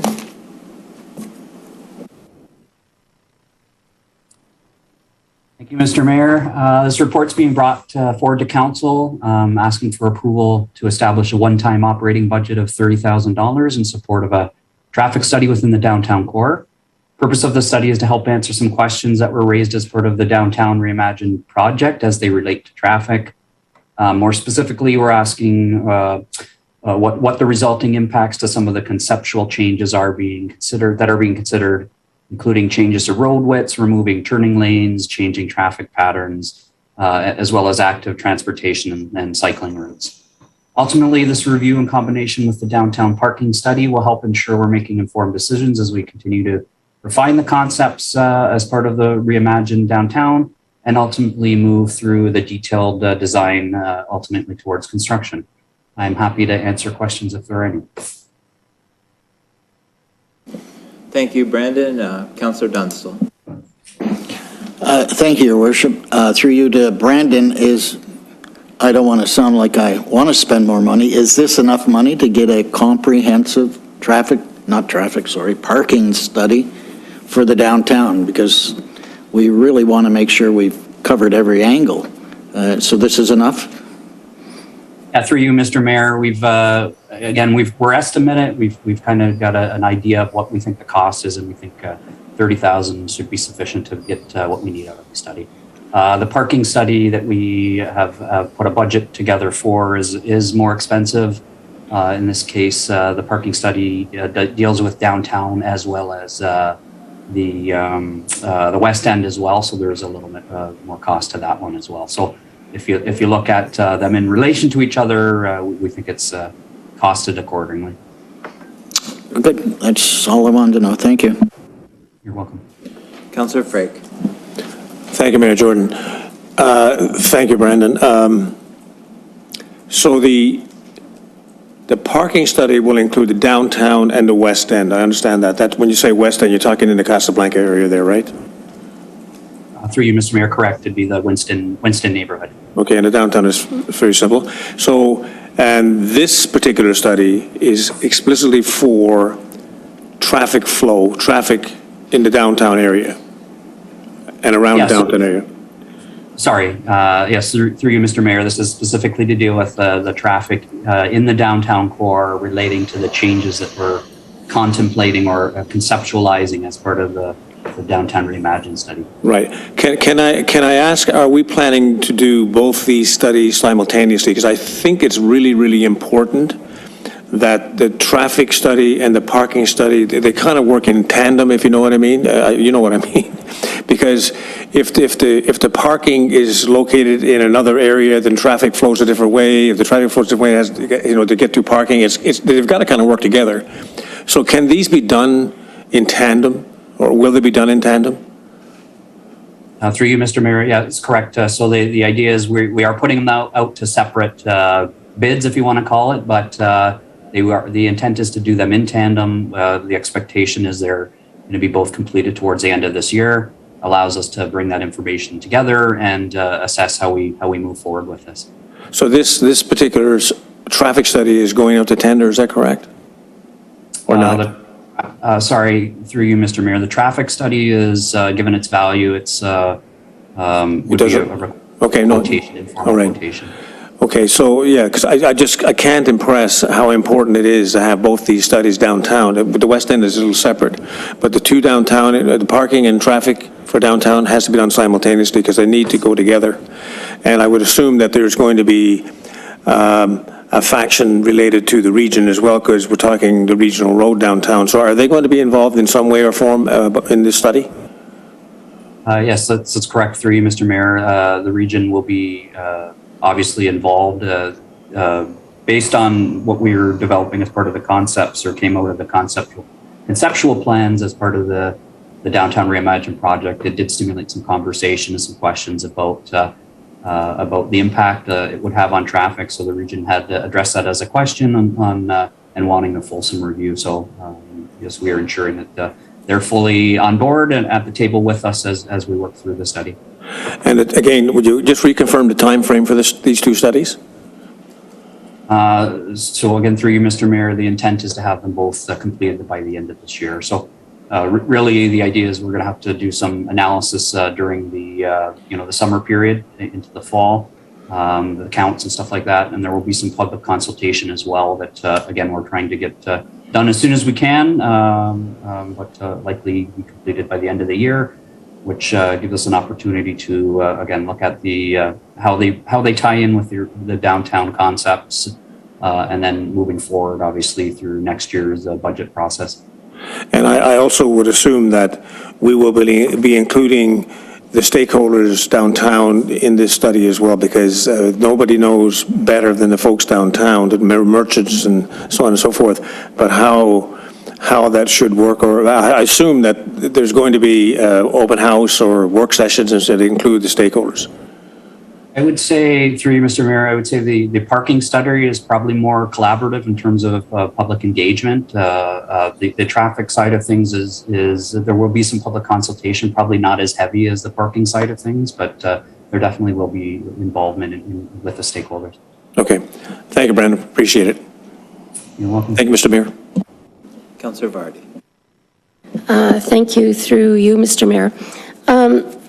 Thanks, Brandon. I guess what concerns me the most is Main Street East traffic.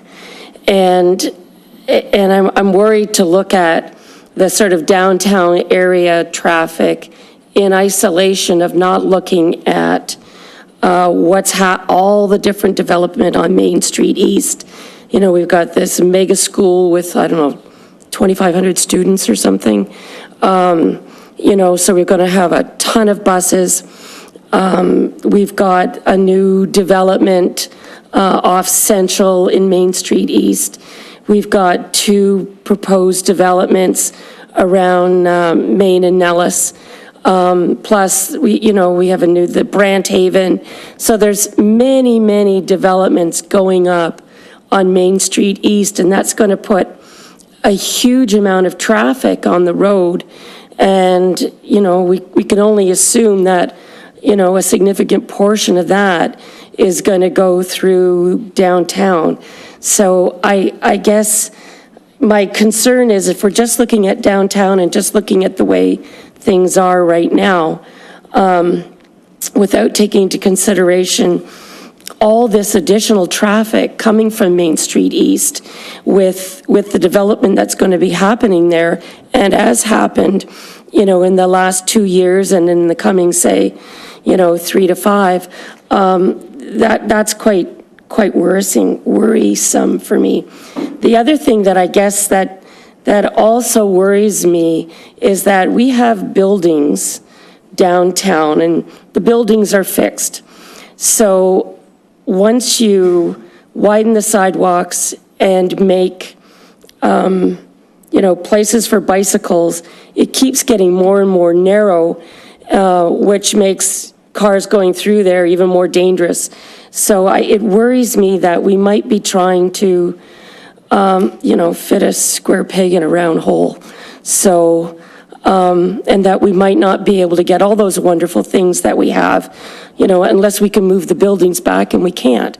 So not sure, you know, how you address that, but the fact that we want so much in a small space, I just don't see how we can accomplish it all. So I just want to put those two things out there. Thank you. Thank you. Excuse me, through you, Mr. Mayor. So just to speak to the current kind of condition plus future. So as part of the traffic impact study, we will do, they will count current information. So what is the current traffic flow through there? And then we'll take into account what is the future traffic state in there over a certain horizon. I'm not sure what that horizon, whether it's 10 or 25 years, but they will factor that in, including all development as well. And although the study is specifically looking at the changes that we're making to, or potentially considering making changes to Main Street East and West in that downtown core, the intent here is to, if we're making those changes, what A, does it have, how does it impact the core, and B, how does it impact the surrounding area? So if you know, we're taking a certain turning lane out, are we anticipating what impact will that have, and will that divert traffic elsewhere? So it will have a look at the surrounding area, so we have a better picture of what that change will entail. So again, your comments are great. You know, it's what we're trying to do through this and the parking study is to have, you know, more information to us so we can have an informed decision. So we make sure that we're doing it right, and we're taking in as much information as we can to make sure we're making an informed decision as we move forward. If I could just add, I'd be fully supportive if this requires more money to do a thorough job. I'm in support of that. Councillor Cadwell. Thank you, Mayor Jordan. Thank you, Brandon, for the report. Just a question with regards to the traffic study. There are areas on Main Street East, Main Street West that are community safety zones. And I know with around the school, Park School, when there's a flashing light that tells you when it's going to be 40 kilometers an hour.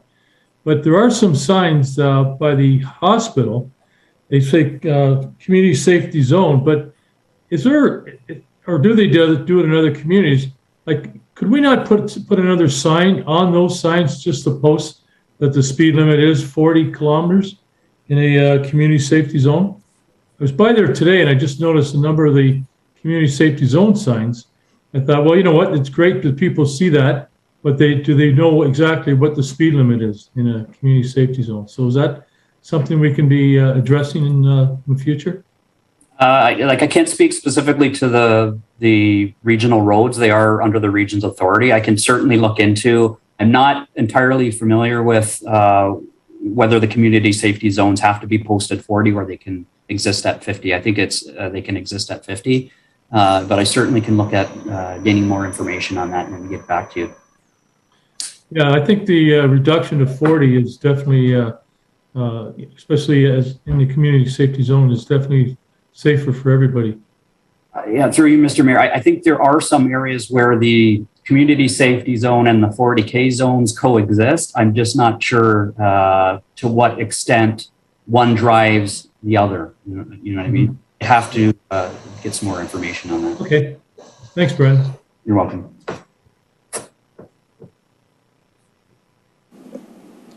All right, any further questions? Seeing none, need a mover and seconder. Thank you for your report, Brandon. Moved by Councillor Frake. Seconder, Councillor Vardy.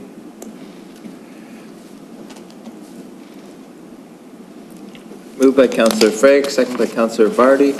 Resolved that report DPW 22-15 Downtown Reimagined Traffic Study dated June 6, 2022 be received, and that a one-time operating project budget of $30,000 be established to support the completion of a downtown traffic study, with the expenses being funded from the corporate project reserve. All in favor? Yay. That's carried.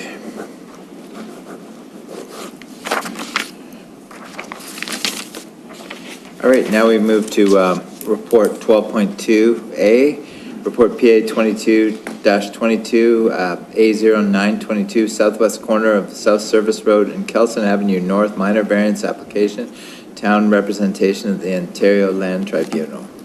I'd like to lift. Mr. Mayor, I'd like to lift 8.3A. Oh, no, sorry, wrong one.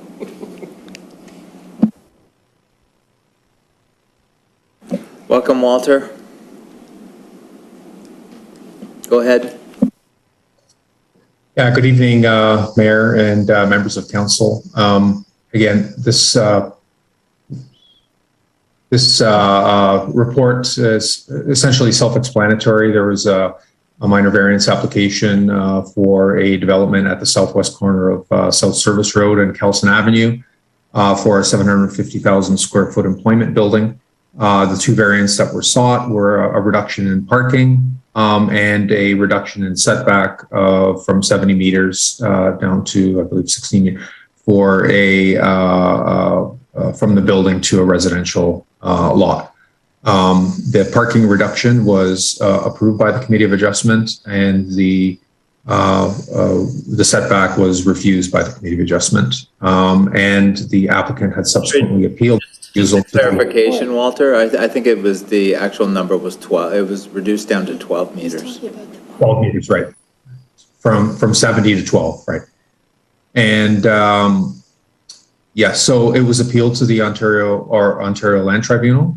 And what this report essentially requests is authority to solicit our council to represent the town and represent planning staff's recommendation to support the application and arrive at a settlement with the appellants to be submitted with the to the Ontario Land Tribunal for a settlement. And I'll be happy to answer any questions anybody has regarding the report. Thank you, Walter. Councillor Vardy. Thank you very much, through you, Mr. Mayor, to Walter. I understand that there may have been people who would like to be present at the Ontario Land Tribunal to make their case. And I feel that by approving this, we're circumventing that opportunity for residents who may have a concern to present their concerns. So I'm wondering if we shouldn't just allow this to go forward instead of doing a negotiating now until we know whether or not there may be residents who are wanting to be present at OLT. Yeah, thank you. Through you, Mayor. If anybody has an interest in participating as a participant or at an OLT hearing, they will have an opportunity to do that. The area residents will be circulated the appeal and will be informed of their ability to participate in the hearing if they do choose so. But what you're suggesting is to have a negotiated settlement before this goes to OLT, right? So if we do that, then that precludes any resident being able to make their case at the OLT. If there are other participants, through you, Mayor, if there are other participants at the and they inform the OLT that they wish to participate, they'll have an opportunity to participate. This won't preclude that. But if I understand what you want to do is to avoid going to the OLT to do a negotiated settlement before you go, so that they won't have to go to OLT. And if that's done, then the residents don't have an opportunity to make their case.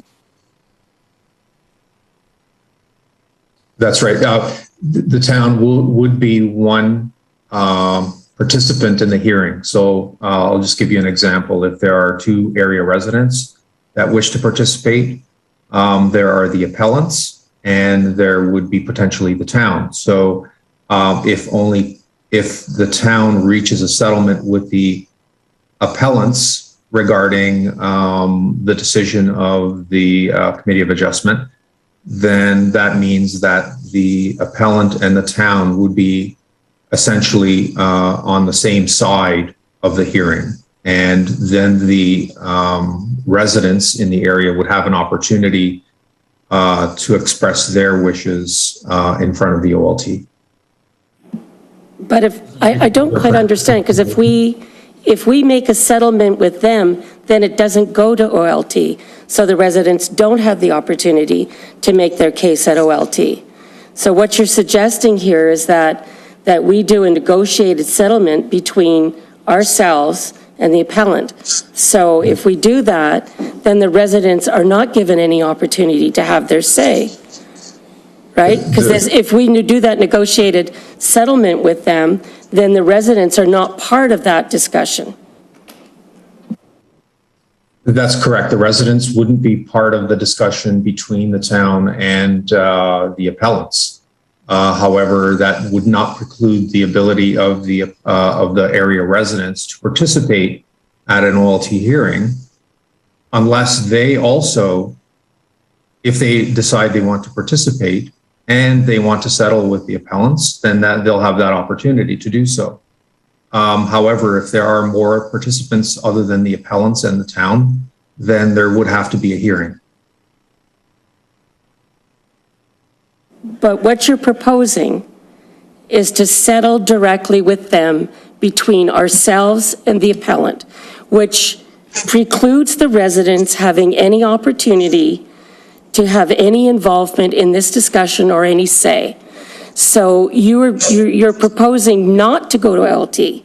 So if you don't go to OLT, then the residents who may oppose this don't get their opportunity. I understand that planning supports this, and but my concern is residents who may have concerns are not given the opportunity to have their say by you having a direct negotiation with them. That is what you're proposing here. So, I mean, I feel like you're kind of obfuscating this, and that's probably the wrong word, but I'm having a hard time saying it, but basically avoiding answering this quite directly, which means that you negotiate with them, town negotiates with them, the residents don't have any opportunity for any input or redress. So, to my mind, I don't agree with the residents being shut out. That does not seem like a fair process. And it seems like what you're proposing to do is to shut out residents who may have concerns about this, who have every right to be heard. And by doing what you're proposing, we're shutting those people out. I respectfully disagree, and I've given you my opinion. Thank you. CEO?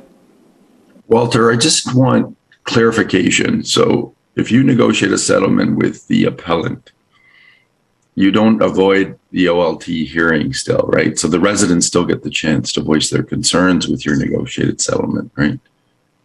That is absolutely correct, and that is what I said. Yeah, I just don't think Councillor Vardy really understands. I just want to be clear on that. You're not shutting them out. They still have a chance to speak up. You're not doing this in isolation of OLT. Okay, just want to be sure. Thank you. So this will go forward to OLT regardless of whatever negotiations you make, correct? Thank you again through you, Mr. Mayor. As I said, if there are more parties than the town and the appellant, then the hearing would go ahead. Yep.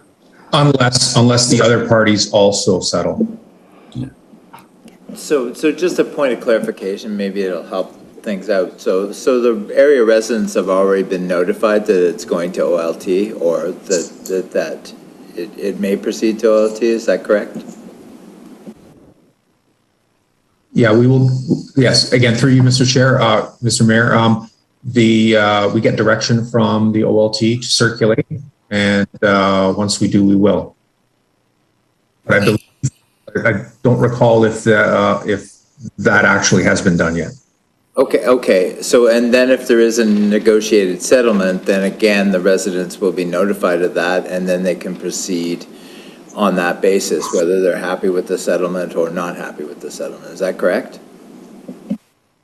That is correct. They have the option of participating at a hearing. If they opt to participate at a hearing, then the hearing will go ahead unless they also settle.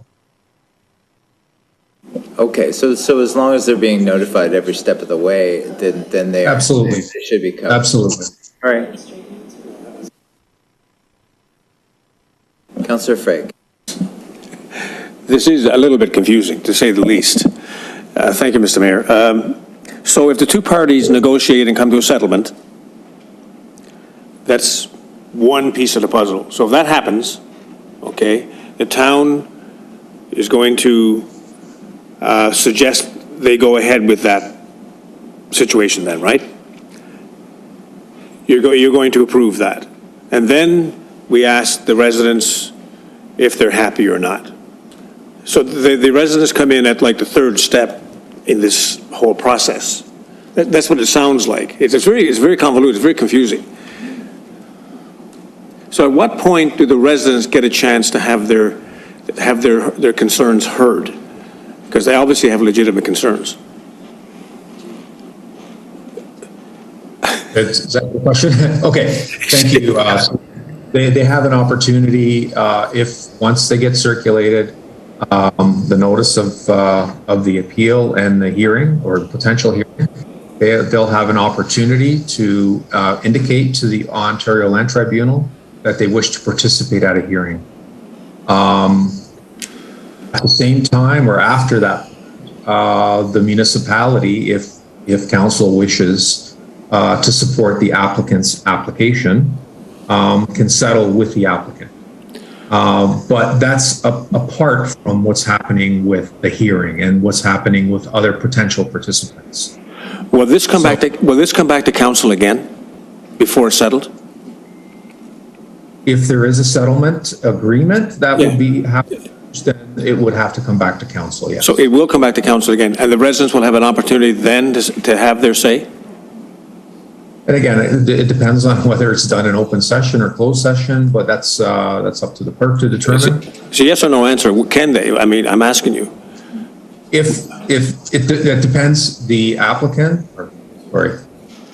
So now you're getting confused. Now you're confusing me. Anyway, if there's a settlement between a negotiated settlement between the town solicitor and the applicants, that settlement would be brought back to council for consideration. Okay. Now, to determine whether or not that settlement is discussed by council in open session or in closed session. That would, if it's done in open session, then obviously anybody can participate or will be able to observe the discussions about it. Or if it's done in closed session, then it may not. In either case, it'll come back to council. Yes. Yes. And we can have another go at this thing. We'll have another chat about this so that, and the residents could be involved in that. I'm just thinking about the residents here. Where do they come into it? I mean, if there's two residents you're talking about here, I mean, we have to give them an opportunity, whatever way this goes, to have their say as to how, and we need an opportunity to hear them out. Yeah, thank you. Through you, Mr. Mayor. They did have an opportunity through the Committee of Adjustment. There were actually two separate, as we've noted in the report, there were actually two separate meetings that were held to consider these applications by the proponent. Making sense. and the applicants had and did vigorously participate at those two hearings. Now, and they will have the same opportunity if they wish to participate at an OLT hearing. But the settlement between the town and the applicant, if there is a settlement, would have to be agreed upon by council, obviously. But it's a fairly simple settlement. It's whether or not the town supports their position, which is the application to reduce the setback from 70 meters to 12 meters. It's a fairly simple issue. It sounds simple, but as you can look around this table, I think some of us are confused, and anyways, and I'm sure the applicant is as well. So the fact that it's coming back to council, that's we get another opportunity to talk about this and listen to what the applicants, the residents' concerns. That's all I think that Councillor Vardy and myself anyway are interested in. So that's a yes anyways. Thank you. Just a simple clarification. I think we're talking about 70 meters down to 12. And so the negotiation is somewhere between 70 and 12. And that number, whatever it is, everyone might be happy, no one might be happy, or someone might be happy, right? I think that's simple. To specifically address your comment, Mr. Mayor, the recommendation that's before you is to support staff's position to the 12-meter setback. And the rationale behind the 12-meter setback was fully addressed in the two memos that we presented to the Committee of Adjustment. Councillor Vardy. Well, Cadwell. you told me a You long time ago, but Councillor Cadwell, that's fine. Yeah, thank you, Mayor Jordan, and I have to agree, it is a little bit cloudy with regards to what moving forward, but where I have concerns too is the setbacks, and I know this has gone through the Committee of Adjustments and that. Again, it's just my own personal opinion. That's going from 70 to 12. Is that really a minor variance? That's all. And I'm not trying to put anybody on the spot here, but just my comments. That is quite a drop. A lot, that's like 68 meters difference. So with regard to the setback. So yeah, so we're looking to, as you mentioned, negotiate for the with the appellant there on that. So it's mainly the setback then, Walter? Yeah, again, what we're suggesting and what's noted in the resolution is that not to negotiate a number. It's to essentially agree with staff's position, which was in support of the minor variance to reduce the setback from 70 meters to 12 meters. And to address your comment specifically, whether or not a variance is minor in nature isn't a numerical exercise. It's an exercise in satisfying the 4 tests that are put forth by the Planning Act, and whether or not it's consistent with the intent of the zoning bylaw, whether or not it's consistent with the intent of the official plan, whether it's minor or whether it's good for the development of the area. So those are the 4 tests. In our estimation, the reduction satisfied the 4 tests of the Planning Act. The intent of the initial, this is the only place in Grimsby where we had a 70-meter setback. It was put in place primarily because we did not know at the time when the zoning was put in place or that regulation was put in place, what kind of a use would be established on that site. And because there were existing residential uses on Kelson Avenue. And we wanted to make sure that the residential uses were protected from noise, vibrations, and matters like that. That's why the 70-meter setback was established from the buildings, right? And a noise study was prepared by the applicants, which identified where the noise sources were coming from which is essentially from the loading areas between the two buildings. And those noise impacts were to be addressed on the site plan with a noise wall abutting not the residential areas, but the one of the greenhouse properties that are abutting the property, that are abutting the proposed development site.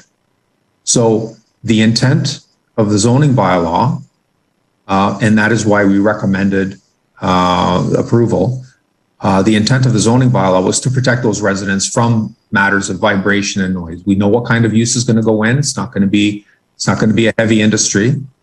And the noise that was being generated was from trucks loading and unloading in a central area that was primarily obscured from the residential areas by the buildings themselves. So the buildings themselves provided most of the noise attenuation on the site, right? So it's not, again, I repeat, it's not a numerical exercise. It's whether or not the intent of the zoning bylaw is maintained, and the intent to protect those residences from the noise of the operation was maintained. And that's why we recommended approval. Thank you. Okay, thank you for the explanation. Councillor Vardy. Sorry, Councillor Dunstall. Thank you, Your Worship. Through you to Mr. Basic. So I'm a bit of old school, and when you say 70 meters, that's like a yardstick. It's about 3 feet per meter. So we're talking 210 feet and going down to 36 feet. And I understand the use right now is primarily whatever it is. It's somewhat amenable as far as we're concerned, but that doesn't mean it would always stay that way. The company could go out of business and it's sold to somebody else in 10 or 15 years, and it could be a whole different kettle of fish. I just look at it and think that going from 210 feet to 36 feet is not minor in nature. If I was living behind it or beside it, and this is the setback between this commercial property and the residential properties, I'd be up in arms. I'd be saying I want to give my 2 cents worth. So I've got to agree with my colleagues here that they need to have their say, because this is, once it's in, it's in. It's not going to be moved again. If it's somebody else takes over the building in 10, 15 years, they're not going to move it from the 12 meters back to the 70 meters because the use is going to be a little noisier. I don't know. I don't see that happening. So I'd be concerned. And I think when we talk negotiating, we talk about coming up with somewhere in between, not the 12 meters, but maybe 30 or 35 meters. That's what I call negotiating. So I don't see why we would talk to the appellant about agreeing to the 12 when our Committee of Adjustments already said they didn't find it minor in nature, and now we're saying we find it minor in nature. So I got to lean towards what the Committee of Adjustment has already told us, and I think we should proceed to OLT. Councillor Ritchie. Thank you, through Mr. Mayor. Question for Mr. Basic. Your opinion has already been given to us tonight and is in the report, correct? So therefore, when I see us go to OLT, that opinion is going to stand on the record. So ultimately, from a municipal point of view, we'd just be wasting tax dollars to go there. That's what I look at. Not to say that the residents don't have a say. We just went through a similar situation in Brandhaven where the town took one position, other residents took another position, and they had every right to continue on to OLT. And they went on, and however it worked out, it worked out. But so that's to say that the residents don't necessarily not have a say. It's just that if we are attending, there is going to be costs on the municipality, and we've already made our position clear. Is that correct?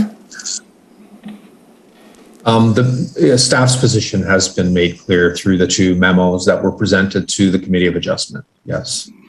And staff is who we look to as the experts in the subject matter, correct? I would so. Thank you. Thank you.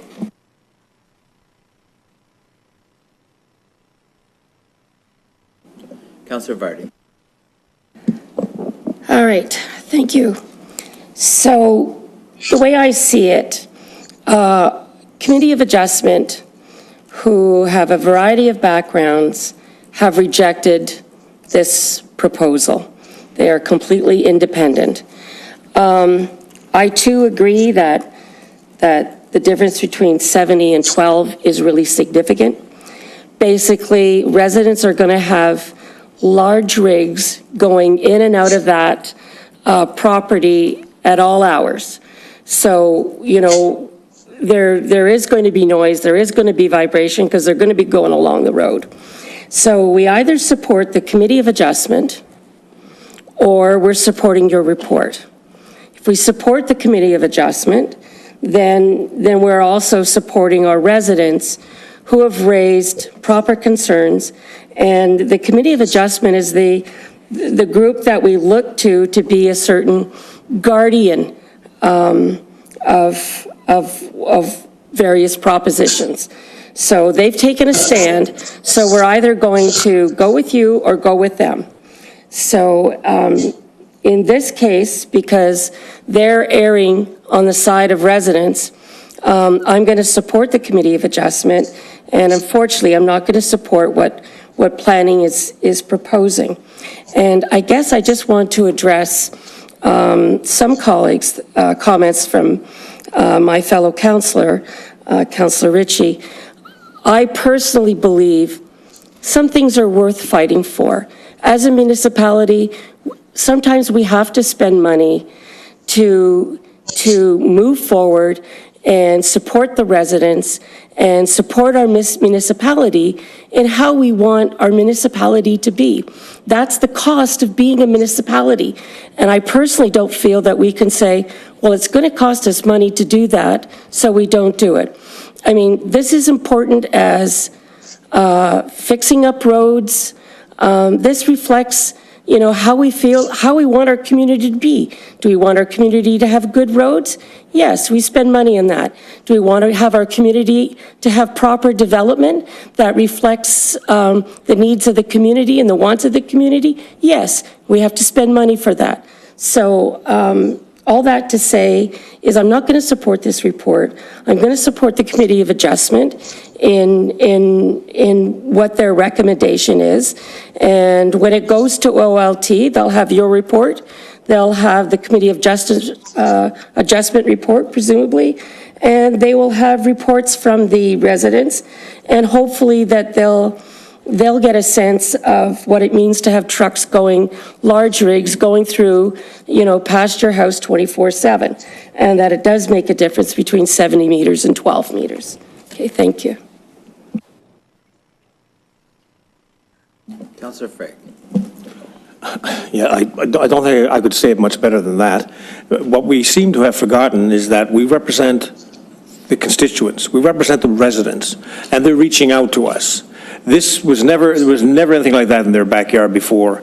And for anyone to say that 210 to 12 is a minor variance, went to a different school than I went to. A plus or a minus something, you know, 10% or something, okay, fine. But going from 210 to 12, I cannot fathom that at all. It's totally out of my league. I cannot figure it out. So yes, I totally agree with Councillor Vardy. We have to think about the residents. They are the ones that voted us here. We have to represent them.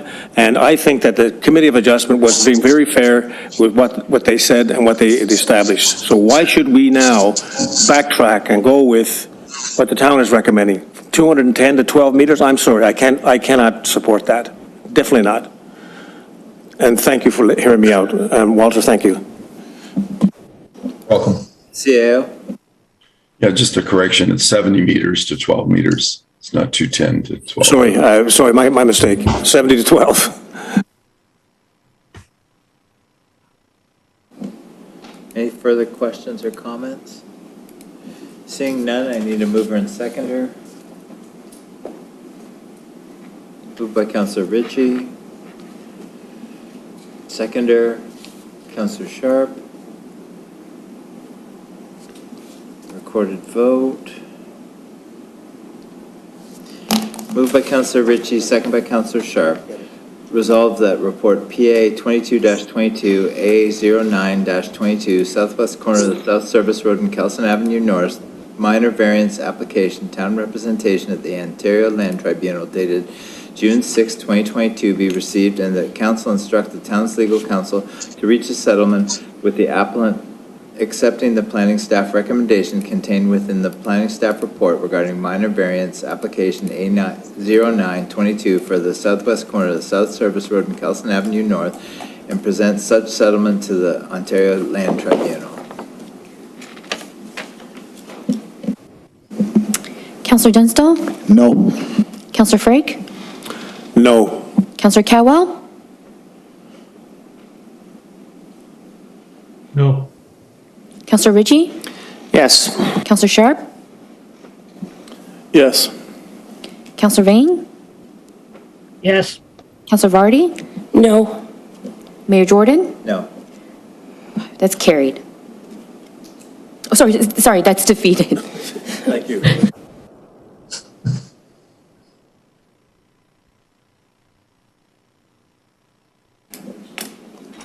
All right, now we move to notice of motions.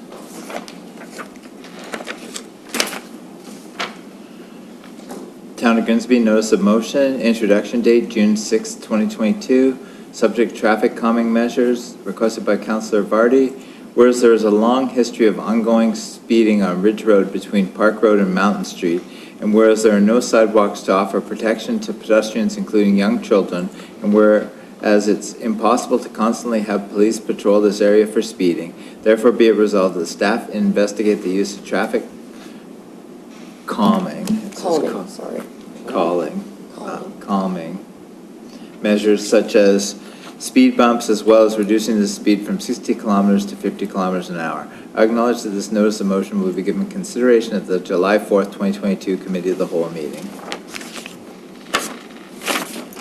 Town of Grimsby notice of motion, June 6, 2022, subject municipal drains, requested by Councillor Vardy. Whereas well-functioning municipal drains are an important aspect of flood protection, and whereas municipal drains require ongoing and periodic review and attention, therefore be it resolved that staff review all municipal drains and provide a status report of the current state and a plan for future review and maintenance, and return to council with that plan. I acknowledge that this notice of motion will be given consideration at the July 4th, 2022 Committee of the Whole meeting. Town of Grimsby notice of motion, June 6, 2022, subject ash tree at 397 Park Road North, requested by Councillor Frake. Whereas the Town of Grimsby is committed to preserving, planting, and promoting the survival of all indigenous and safe species of trees within the borders of Grimsby, whereas the town endorses and encourages our residents to make every effort to save trees on their properties and in their neighborhoods, whereas one of the endangered species of native trees in Canada is the ash tree, and one of the oldest ash trees in Grimsby is located in a historic area of the Beaches area, located at 397 Park Road North. Whereas not only is this an important tree when it comes to the natural heritage of Grimsby Beach, but the ash tree is also on the endangered species list and is one of only 126 native tree species in Canada. Whereas the International Union for Conservation of Nature Red List threatened and endangered species has recently added almost all North American ash trees to the categories of critically endangered or endangered trees. Whereas the Grimsby Beach Land Use Study recently passed a commitment focused on preserving and enhancing our tree canopy and protecting heritage and mature trees, it states, every effort should be made by the town to maintain and enhance the mature tree canopy on public property, which is a significant heritage attribute of Grimsby Beach. Whereas an arborist, Safe Tree Limited, advised the town of Grimsby that the ash tree at 397 Park Road North states that the likelihood of failure is possible to probable, and that resident has expressed concerns with the removal of the tree. Therefore, staff be directed to obtain a secondary opinion from a certified arborist to determine the current condition of a tree. I acknowledge that this notice of motion will be given consideration at the July 4th, 2022 Committee of the Whole meeting. Yes, Councillor Dunstall? Could we suspend the rules of procedure and talk about that tonight? Would that be all right? Or do you want? Yeah, we just need to pass a motion and have 2/3 Yeah. in favor. Do you need 2/3? 2/3 for?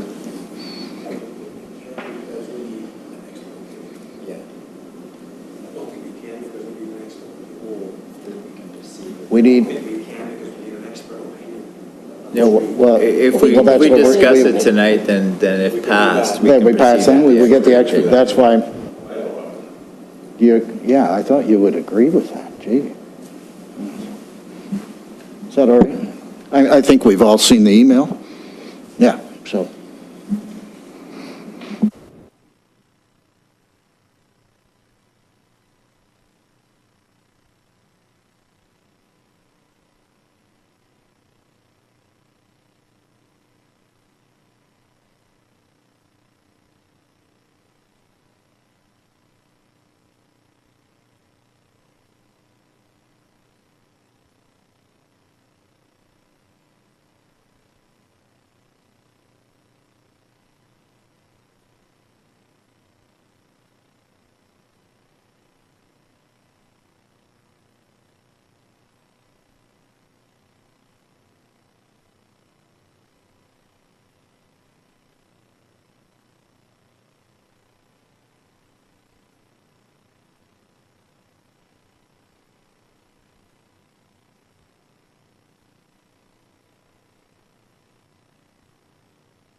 All right, moved by Councillor Dunstall, second by Councillor Frake, resolved that the rules of procedure be waived to discuss the notice of motion item on ash tree at 397 Park Road North.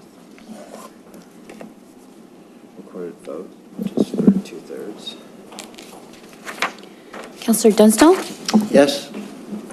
Councillor Frake? Yes. Councillor Cowell? Yes. Councillor Ritchie? No. Councillor Sharp?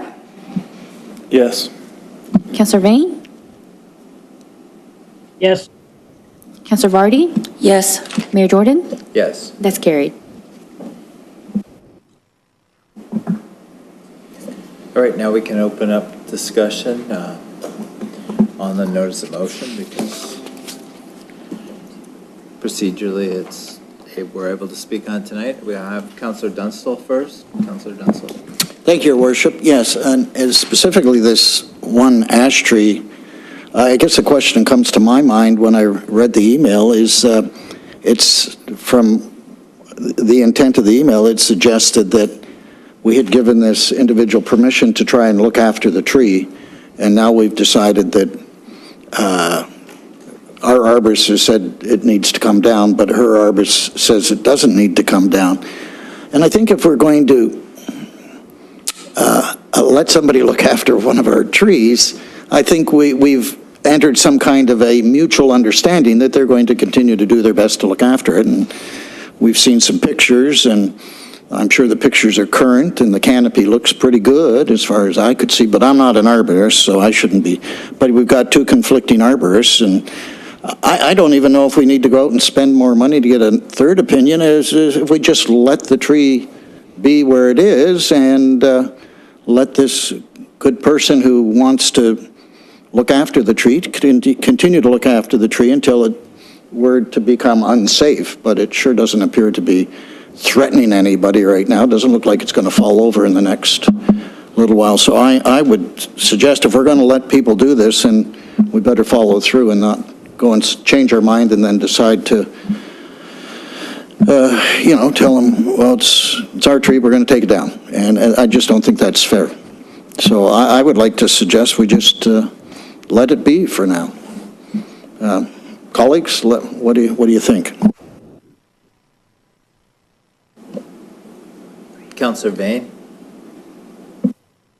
Thank you. I agree with most of what Councillor Dunstall said. The only thing that I'm going to not agree on is that just letting it be. As I stated in an email, which I'm sure everybody saw, I fully support this resident. I know this resident is very environmentally conscious. They've spent their own money after they got approval from the town. So it's a little hard for us to turn around and say, well, thanks for spending your money, but we're taking it down anyways. But having said that, the only thing I disagree with is not having another opinion, because from a liability perspective, we have one opinion from an independent arborist, which says it's fine, but is also one that was hired by the resident. We have another assessment from our town paid arborist who would benefit from taking the tree down, obviously, financially. So I'm just thinking from and they're suggesting taking it down, period. I still think we need to have that third party of opinion just from a liability perspective. We just want to protect ourselves so that nobody can come back and say, well, you had an arborist tell you it was going to fail and it did, blah, blah, blah. So I agree with the motion the way it's worded, is that we get a third party. But other than that, I agree with everything else Councillor Dunstall said. He took the words out of my mouth. Thank you. Councillor Ritchie. Thank you, through you, Mr. Mayor. So I understand all the work the residents put in, but we had a situation like this not too long ago on the beaches at this term of council, where our arborist stated that the tree needed to come down. We put a motion on, got a second opinion, and the next storm, that tree fell and caused significant damage. And I'd hate to see that. So my biggest question is, what is the liability of the town if we don't follow through? What could we be responsible for?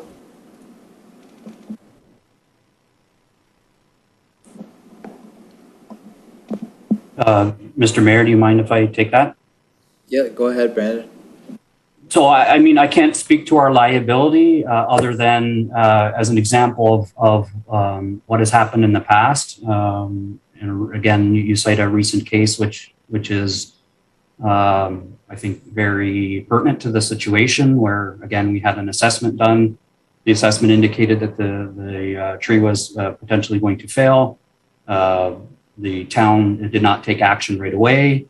The tree fell, took out 2 cars, 3 motorcycles, and a house. Obviously, that case is still with our insurance, but I'm not sure I can speak to the specifics of that, but one can imagine that the town would, there'd be some liability on the town in that case. So I'm happy to answer questions about the specific assessment that was done and the condition in the arbor statements if that helps council.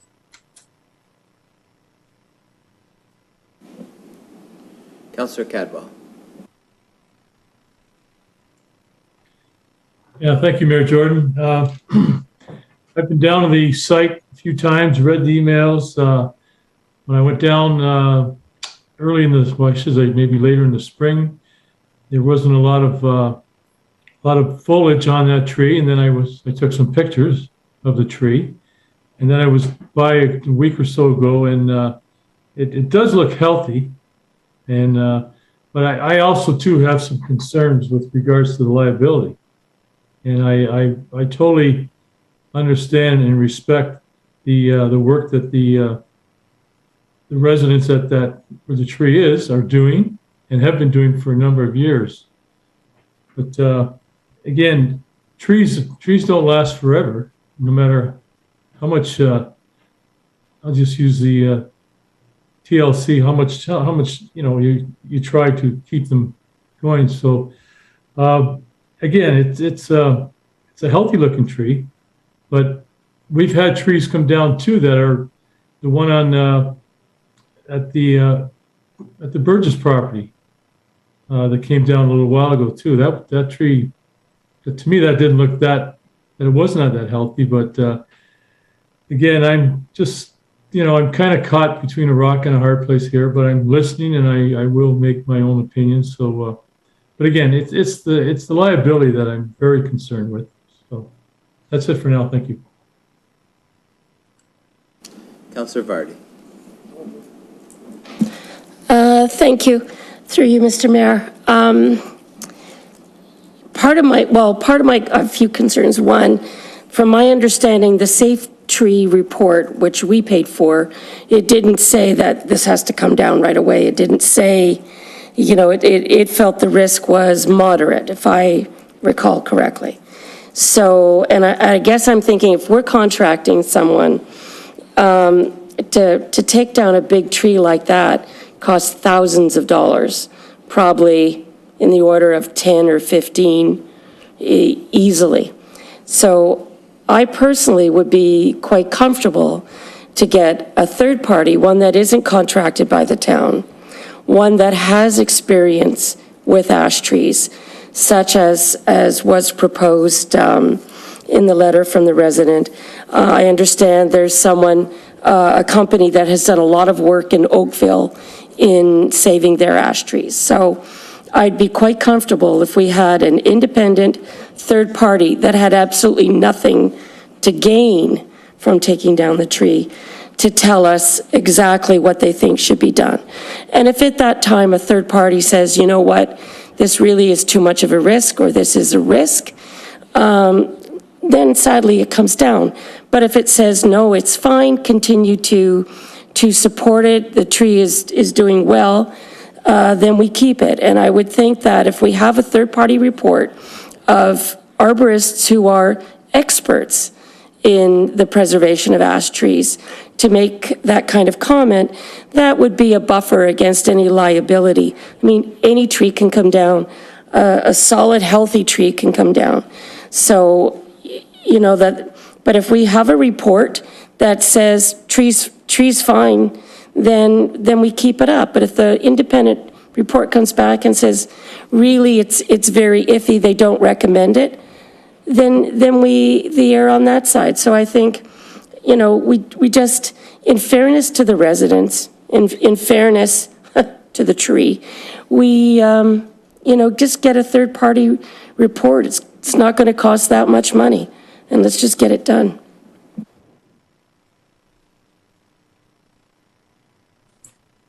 Councillor Frake. Thank you, Mayor Jordan.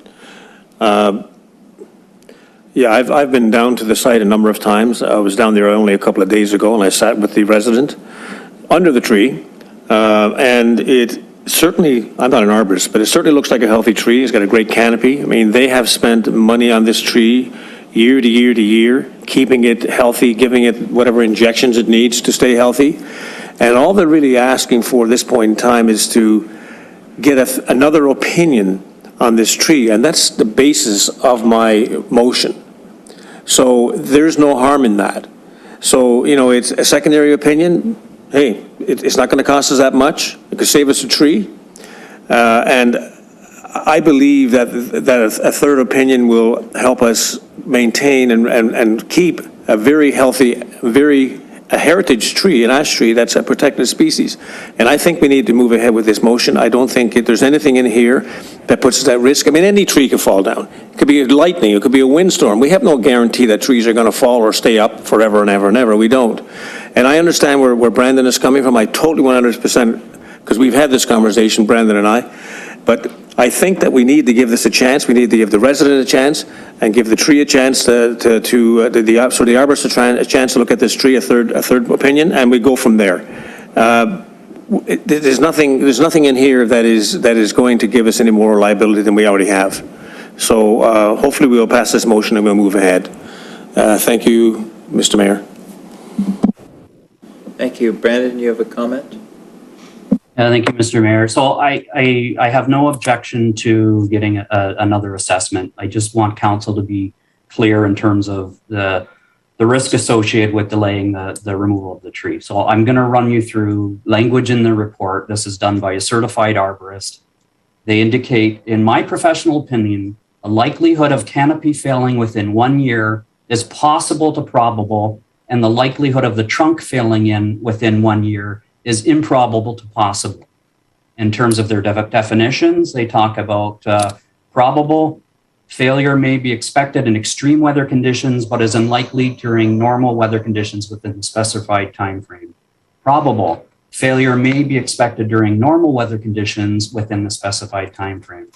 And again, back to their statement and their professional opinion as an arborist, they're indicating that the likelihood of the canopy failing within 1 year is possible to probable, and the likelihood of the trunk failing within 1 year is improbable to possible. So essentially what they're saying here, it's not a matter of if the tree is going to fail, it's a matter of when the tree is going to fail. So, and this, to keep in mind, this report was done in July of 2021. We're in June of 2022 now, so we're going on that 1 year period. So as far as I'm concerned, we're on borrowed time in terms of this tree. Again, I'm happy to have a second assessment done. I just wanted council to be aware of there is some risk in terms of not us actioning this in a timely manner. Just a quick question, Brandon. Have you invited the region's arborist out to assess it? Because he could probably do that fairly quickly. I haven't invited the region's arborist, no. Councillor Frake? No, I just want to reiterate, I mean, Brandon, I understand completely what you're saying, but to get the secondary or third opinion, there's no harm in it, and if they totally agree with Davies, the Safe Trees opinion, then we just move ahead from there. I mean, so this could be done in a number of months, so it's not a big deal, or days. So I think we should just move ahead, give the resident their due. Thank you.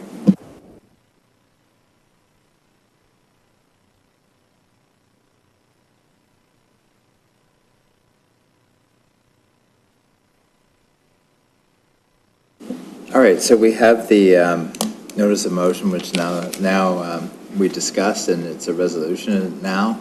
So I'll read it again. We have the mover and the seconders, Councillor Frake and Councillor Dunstall.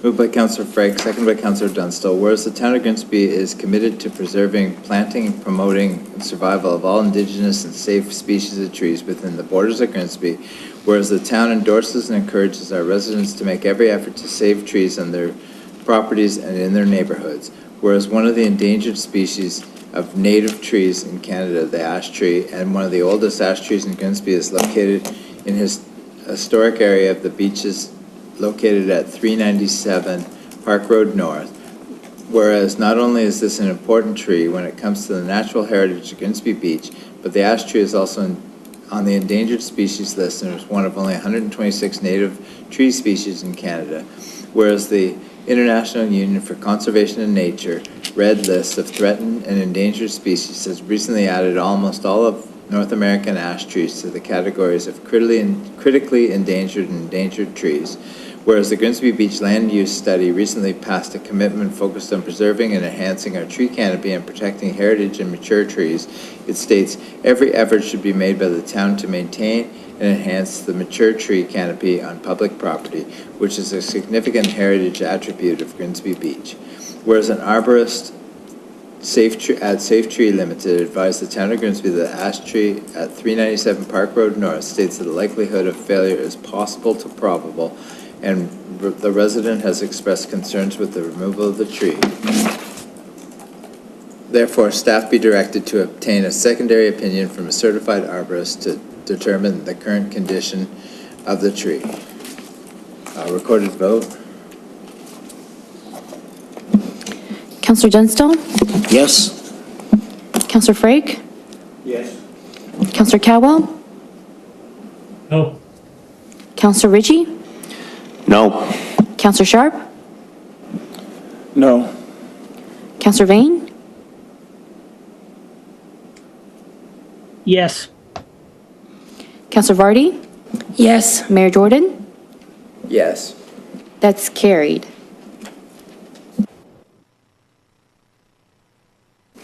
All right, now we're moving to correspondence. Need a mover and seconder? Moved by Councillor Frake, second by Councillor Dunstall.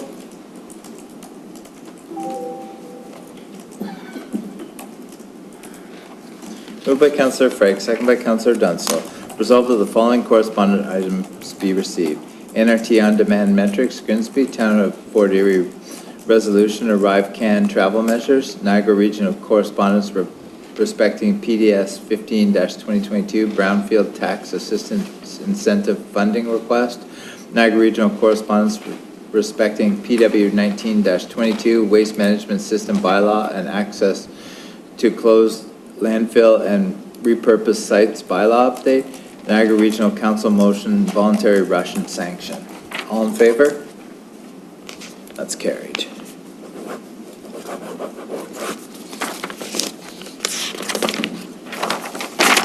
Next meeting of the Committee of the Whole is scheduled for July 4th at 5:30 p.m. This meeting is adjourned, and we will be back at 8:25 for the council meeting.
Good evening. I'd like to call the council meeting of Monday, June 6, 2022 to order.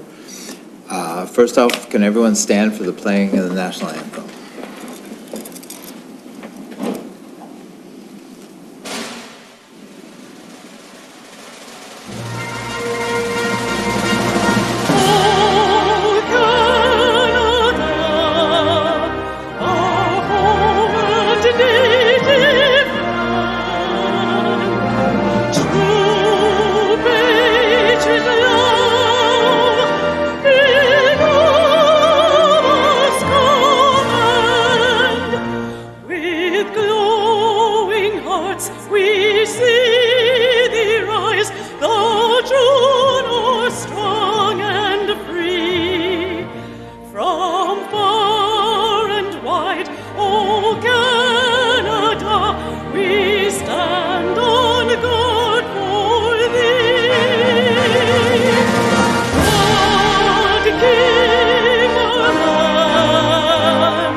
Niagara Region and Grimsby are situated on treaty land. This land is steeped in the rich history of the First Nations such as the Hattaway-Wendourong, the Haudenosaunee, and the Anishinaabe, including the Mississaugas of the Credit First Nation. There are many First Nations, Métis, and Inuit people from across Turtle Island that live and work in Niagara today. The regional municipality of Niagara and Grimsby stand with all Indigenous people, past and present, in promoting the wide stewardship of the lands on which we live. Just before, are there any disclosures of pecuniary interest? Seeing none, just before the approval of the agenda, I have a couple statements. June marks the beginning of International Pride Month, where we get the opportunity to celebrate the LGBTQ+2 community. Although we stand in solidarity regardless of what month it is, we recognize the immense progress they have made in the fight for social justice and equal rights. I'd like to take this time to thank Pride Niagara for their dedication to educate the Niagara region on LGBTQ+2 heritage and building traditions within our community. The town of Grimsby wishes everyone a safe and happy Pride celebration. The month of June is also recognized as National Indigenous History Month. It is an important opportunity for all Canadians to take time to reflect on the diverse history and ongoing systemic challenges of the First Nations, Inuit, and Métis people. It is also time to appreciate their immense strength, resilience, and contributions to our nation. On behalf of the town of Grimsby, I would like to take this moment to acknowledge our very own Indigenous community. We recognize that more must be done to learn about truth and reconciliation and encourage community members to visit our website for resources on what you can do to progress healing and understanding. Now we need a mover and seconder for the approval of the agenda. Moved by Councillor Sharp. Seconder, Councillor Ritchie. Moved by Councillor Sharp, second by Councillor Ritchie. Resolved that the June 6, 2022 council agenda be approved. All in favor? That's carried.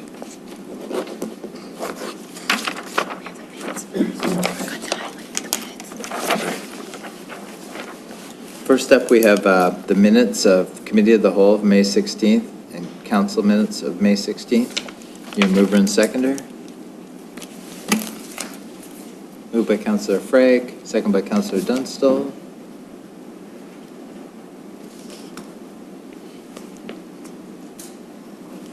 Moved by Councillor Frake, second by Councillor Dunstall. Resolved that the Committee of the Whole minutes of May 16th and council minutes of May 16th be approved. All in favor? That's carried.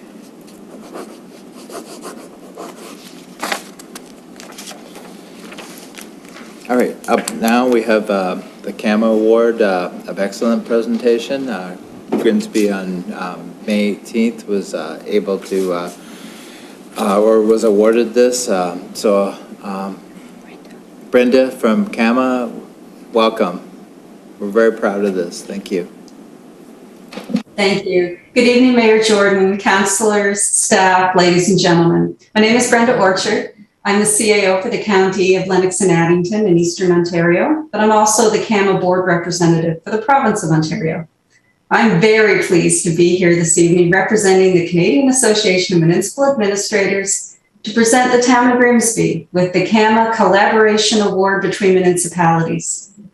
I'd also like to take the opportunity to acknowledge Harry Schlang, your wonderful CAO, and thank him for his support and membership in our association over many years.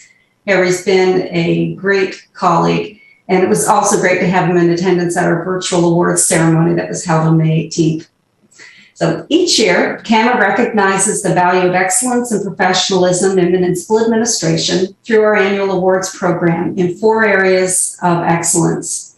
We look at innovation, environmental leadership and sustainability, professional development, and brand new this year is the Collaboration Award between external organizations and municipalities. These awards are presented to local governments and their CAOs in recognition of their creative and successful programs, projects, and services. Now, our annual awards are designed to encourage excellence in the art of professional administration. The success stories are circulated widely across the country. So we encourage our local governments and CAOs to take advantage of those ideas and look at them and see if they could implement them in their own communities. So we were very pleased to receive a total of 35 award nominations. And I know you're very proud of your staff, but I would like to share with you the evaluation criteria for this award, because I think you'll be extra proud of them when you see the criteria that the committee looked at to evaluate the submissions. The committee looks at the extent that the program, project, or service involves innovation, creativity, and exemplifies significant change. They look at its impact on the profession of municipal administration. They look at the potential that the program, project, or service possesses to enhance the practices of administrators elsewhere and the degree of transferability to other local governments. They look at the impact of the program, project, or service on the municipality and on the organization, even if the innovation is not new itself. They look at the sustainability of the results, the long-lasting positive measurable effects on the success of the organization. They look at how well it was promoted and on the overall engagement and cooperation. They look at how well you work together to achieve a common goal and the overall impact and the quality of the final product. And finally, they look for demonstrated evidence that all partners contributed to the project. So the Collaboration Award recognizes an exemplary partnership of innovation, collaboration, where the outcome has demonstrated mutual benefits to all partners. So I'm very proud to say that this year's winner of the CAMA Collaboration Award between municipalities is the Town of Grimsby and the Town of Lincoln, recognizing your Niagara West Fire Services partnership. Now, I know we have a plaque there. I'm not sure if you have it in person with you today, but we also created a video to celebrate your success and to promote your access to municipalities across the country. So I believe we're going to play that now. Congratulations to the towns of Grimsby and Lincoln in Ontario, winners of the 2022 CAMA Collaboration Award between municipalities for their Niagara West Fire and Emergency Services pilot project. Grimsby and Lincoln have embarked on a pilot project to undertake shared fire protection services. A memorandum of understanding came into effect on October 1st, 2021, establishing the Niagara West Fire and Emergency Services. Located in an area that is expected to grow by 200,000 residents per year, the shared fire service allows both municipalities to maximize their collective resources and reduce costs, resulting in administrative efficiencies and additional support for frontline services. It will also help preserve the more cost-effective volunteer fire service model used by both towns. Phase 1 of the project began October 1st, 2021, and is expected to continue for approximately 24 months. A single fire department has been created and a joint advisory committee established. A fire master plan will also be developed. Pending approval from both municipal councils, Phase 2 will proceed to full implementation of the partnership. A working group comprised of team members from both towns was created in 2020 to determine if the adoption of a shared fire service would result in a more efficient, effective, and affordable model of emergency service. It allowed for increased engagement and cooperation. Congratulations to the towns of Grimsby and Lincoln in Ontario, winners of the 2022 CAMA Collaboration Award between municipalities.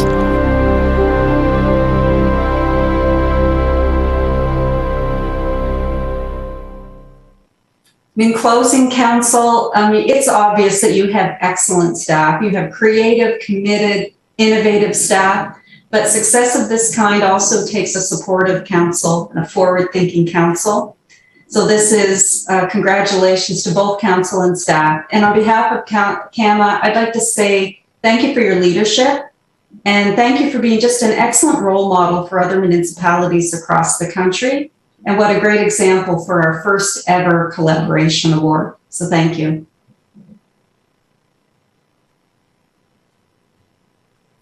And thank you very much, Brenda. And we were very honored, both Grimsby and Lincoln, to accept this award. And we hope for bigger and better great things. And I think our CIO wanted to speak as well. So go ahead, Harry. Yeah. Thank you, Mayor, and thank you, Brenda. It's quite an honor to receive this award. I really wanted to thank both councils to have the courage and boldness to continue with this project. And of course, CAO and Deputy Chief Bill Mike Rikopoulos, Deputy Chief Bill Blake, and of course, Deputy Chief Bill Thompson. I have to say, without Bill Thompson, we never could have made this happen. He represented unselfish leadership and saying, he was the acting chief for a couple of years and saw that this was beneficial for both municipalities and definitely the town of Grimsby. And without Bill's support, this never would have happened. So I don't know if Bill's there, Mayor, and you give the plaque to Bill and Greg, but I really want to take the time to thank Bill. Also, on another note, Bill is retiring. This is his last council meeting after 35 years of dedicated service to the town of Grimsby, 18 years as a volunteer firefighter, and then 12 years as a leader. He also spent 22 years in water and waste management. And he started as a rink rat, I guess we're not allowed to say that anymore, but and then a contractor in landfill. But Bill, you're a role model to all of us. Your dedication and work ethic is second to none. And again, I just wanted to thank you personally. We would have never made this happen without you. And thanks again to council and the whole team. Thank you.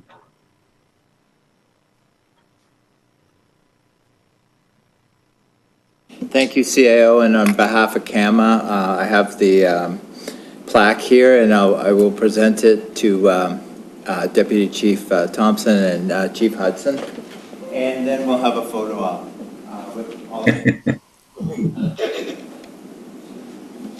And Brenda, I'm very sick, that's why I'm not there. I'm leading by On behalf of CAMA, congratulations to both of you. What a great job.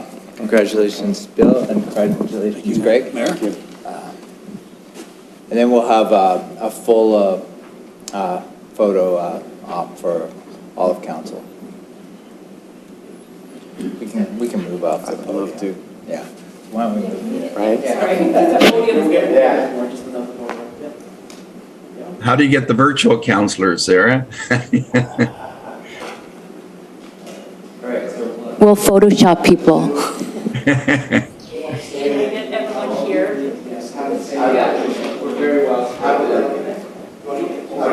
Thanks again, Brenda. Oh, well, thank you guys. It's an excellent example of collaboration. Our hope is that it inspires others to be brave and try. It's not easy, therefore not everybody's doing it. did it during a pandemic, so that's an extra congratulations.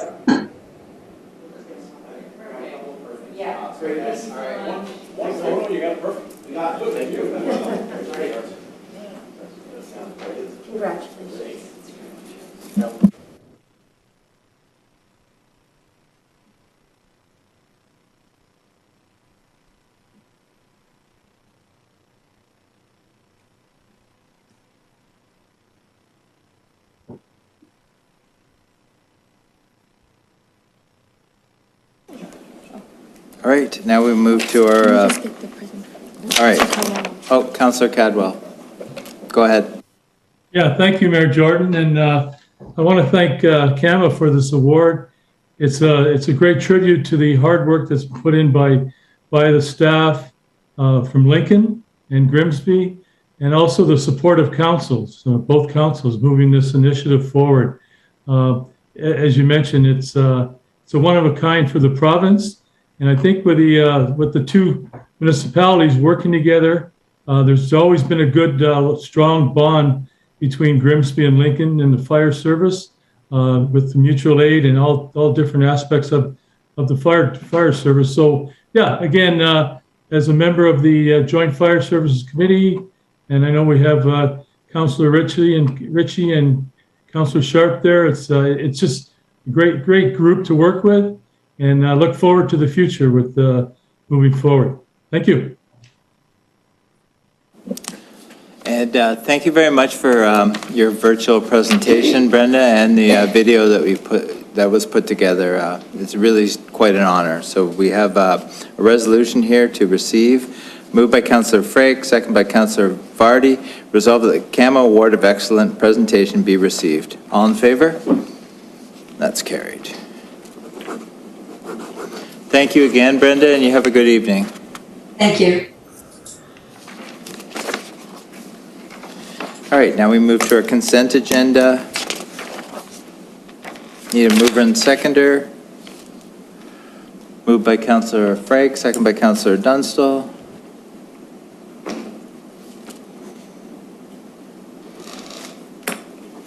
Moved by Councillor Frake, second by Councillor Dunstall. Resolved that Council hereby approve the following items and the various consent items be approved on the recommendation as contained therein. Report TC 22-13, high school bursaries. Report PA 22-23, street name change, Corneef Court. All in favor? That's carried.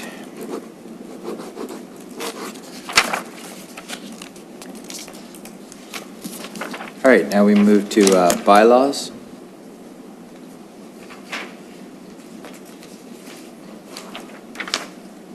Need a mover and seconder.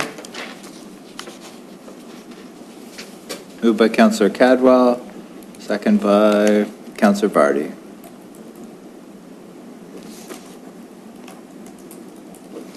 Moved by Councillor Cadwell, second by Councillor Vardy. Resolved that leave be given to introduce bylaws 22-45 to 22-48 inclusive, and that same be read a first time. All in favor? That's carried. Need a mover and seconder for second and third reading of the bylaws. Moved by Councillor Ritchie, second by Councillor Vardy.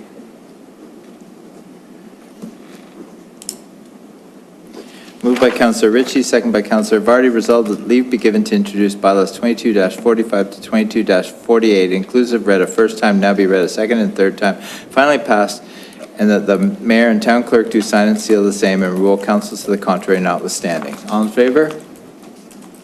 That's carried. Now we move to announcements. I'll start with, I just have a couple.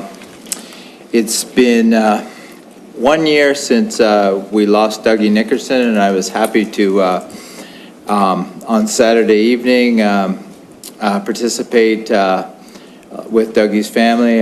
Paul Nickerson was there, and several hundred people came out, and we walked from Teddy's to the PKC and back again, and it was really quite a moving tribute for someone who was just so valued in the community. whether he was at Peach King games, whether he was at the rink, and he was, for 8 or 10 years, he was at almost every one of our slow pitch games up at Sherwood earlier, then up at Southward. And he was always just a breath of fresh air and always ready to make you laugh. So we sure do miss him, and can't believe that it's been a year. And I just wanted to say that happening in Grimsby is less than 2 weeks away now. It is June 16th to 18th, and there's plenty of entertainment downtown and plenty of things to do.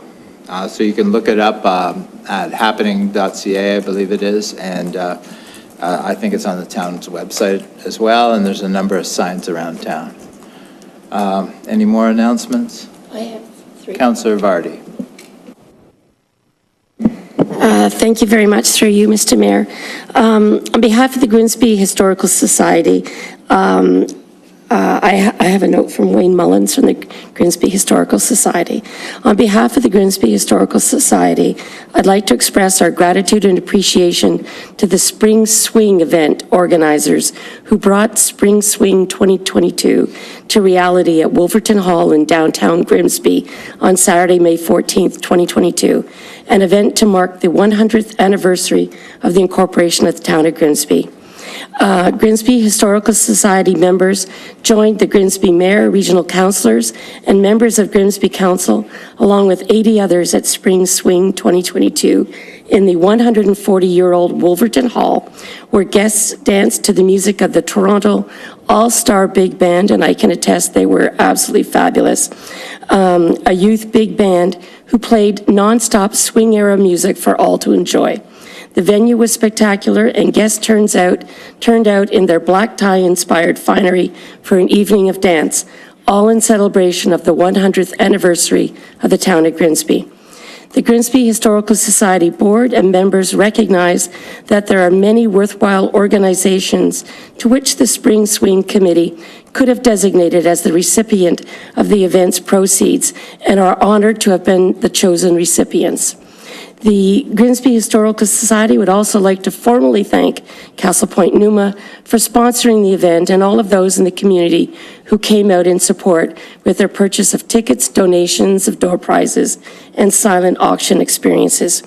Proceeds will support a current multi-year initiative to upgrade and migrate the Society's archives catalog to a cloud-based system. This will expand the Grimsby Historical Society's digital capabilities and share collections online with the community.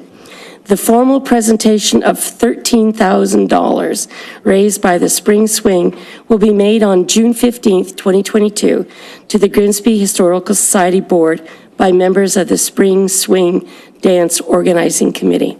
So congratulations to all of the organizers and, of course, to the recipients, the Grimsby Historical Society. My second announcement, I would just like to say that I've received a lot of feedback from residents on the traffic calming initiatives that we have put into place. The pilot project of the sort of side posts and the middle post. People are very, very pleased, very, very positive feedback, and I'm even getting inquiries from residents, can we get some too? So immediate feedback, very, very positive. And let me just say, my third announcement, last but not least, I just want to give a shout out to our very fine colleague, Dorothy Bothwell. This is officially her very last day, I think, or maybe it's the 9th. And she has made an amazing contribution to Grimsby. She's made an amazing contribution to heritage. She has been an exemplary colleague. I hesitate to say she's probably one of the most hardworking council members that we have, and she's going to be sorely, sorely missed by the town as well as by me personally. Thank you very much. Councillor Cadwell. Thank Thank you, Mayor Jordan. Just also want to give a big shout out to Deputy Chief Thompson on his retirement. I've known Bill a long time and knew him when he worked in the water department, and he has really just brought the level of service for the town of Grimsby to really set the bar quite high. So I wish Bill all the best in his retirement. Just want to also just comment that our economic development officer has kept us quite busy in the last couple of weeks, visiting businesses and that. So I'll just name the business, but there is going to be a report that I'll put out to for council with everything that's been going on through them. We went to the Andrew Peller Winery. We visited a business owner up on Ridge Road West. His name is Chris Dodd, and he's looking to make some modular buildings in that to be used as in conjunction with homes and that. Also, we visited 40 Creek and also John Deere. We were at John Deere too. So I'll have a further report on the what came out of those meetings and those visits. So thank you very much.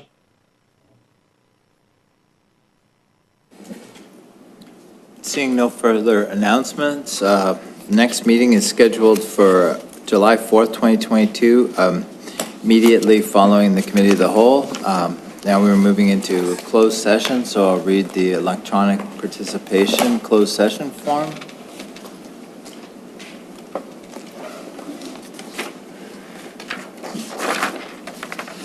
Good evening, members of council. Before we begin the closed session, all members are reminded that any discussions in closed are to remain confidential as per our procedural bylaw and our code of conduct for the council of the town of Grimsby. Before we begin, I need each member that is attending electronically to confirm the following: that you understand that matters are to remain confidential, confirm that no one else is present with you, confirm that no one else can hear this closed session, confirm that you are not using any electronic devices other than your tablet or computer for the purposes of this video conferencing only, confirm that you are not recording this portion of the meeting. If you acknowledge all the above, please reply with "I understand" and confirm to all the statements. Councillor Cadwell? I understand and confirm to all the statements. Councillor Bain? I understand and confirm to all the statements.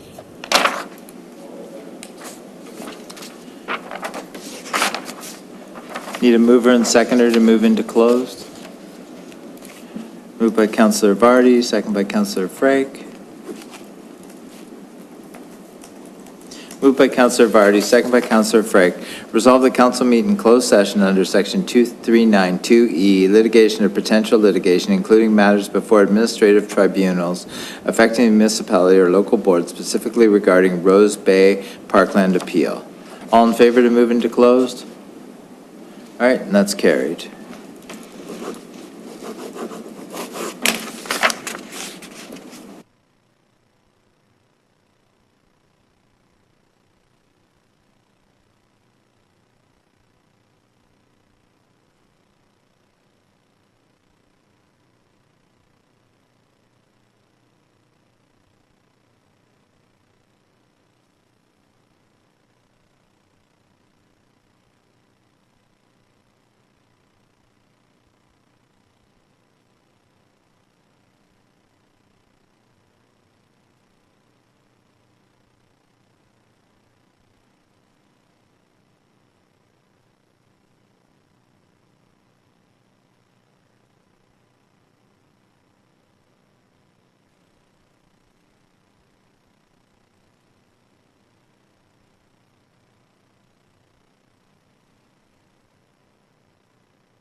Need a mover and seconder to, for the resolution of what happened in closed session. Moved by Councillor Vardy. Second by Councillor Dunstall. Moved by Councillor Vardy, second by Councillor Dunstall. Resolved that the update provided in closed session be received and that legal proceed with the direction provided in closed session. All in favor? That's carried.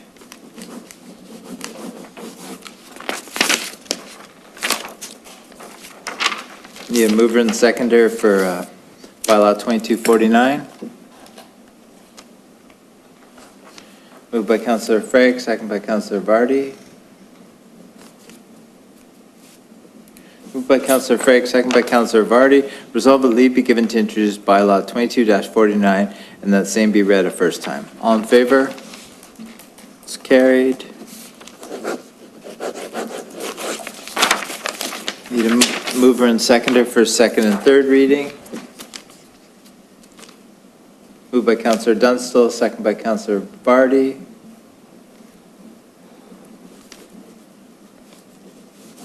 Moved by Councillor Dunstall, second by Councillor Vardy. Resolved that leave be given to introduce bylaw 22-49 read a first time, be now read a second and third time, and finally pass, and mayor and town clerk do sign and seal the same, and rule council to the contrary notwithstanding. All in favor? That's carried. Meeting is adjourned. Good night, everyone. Good night.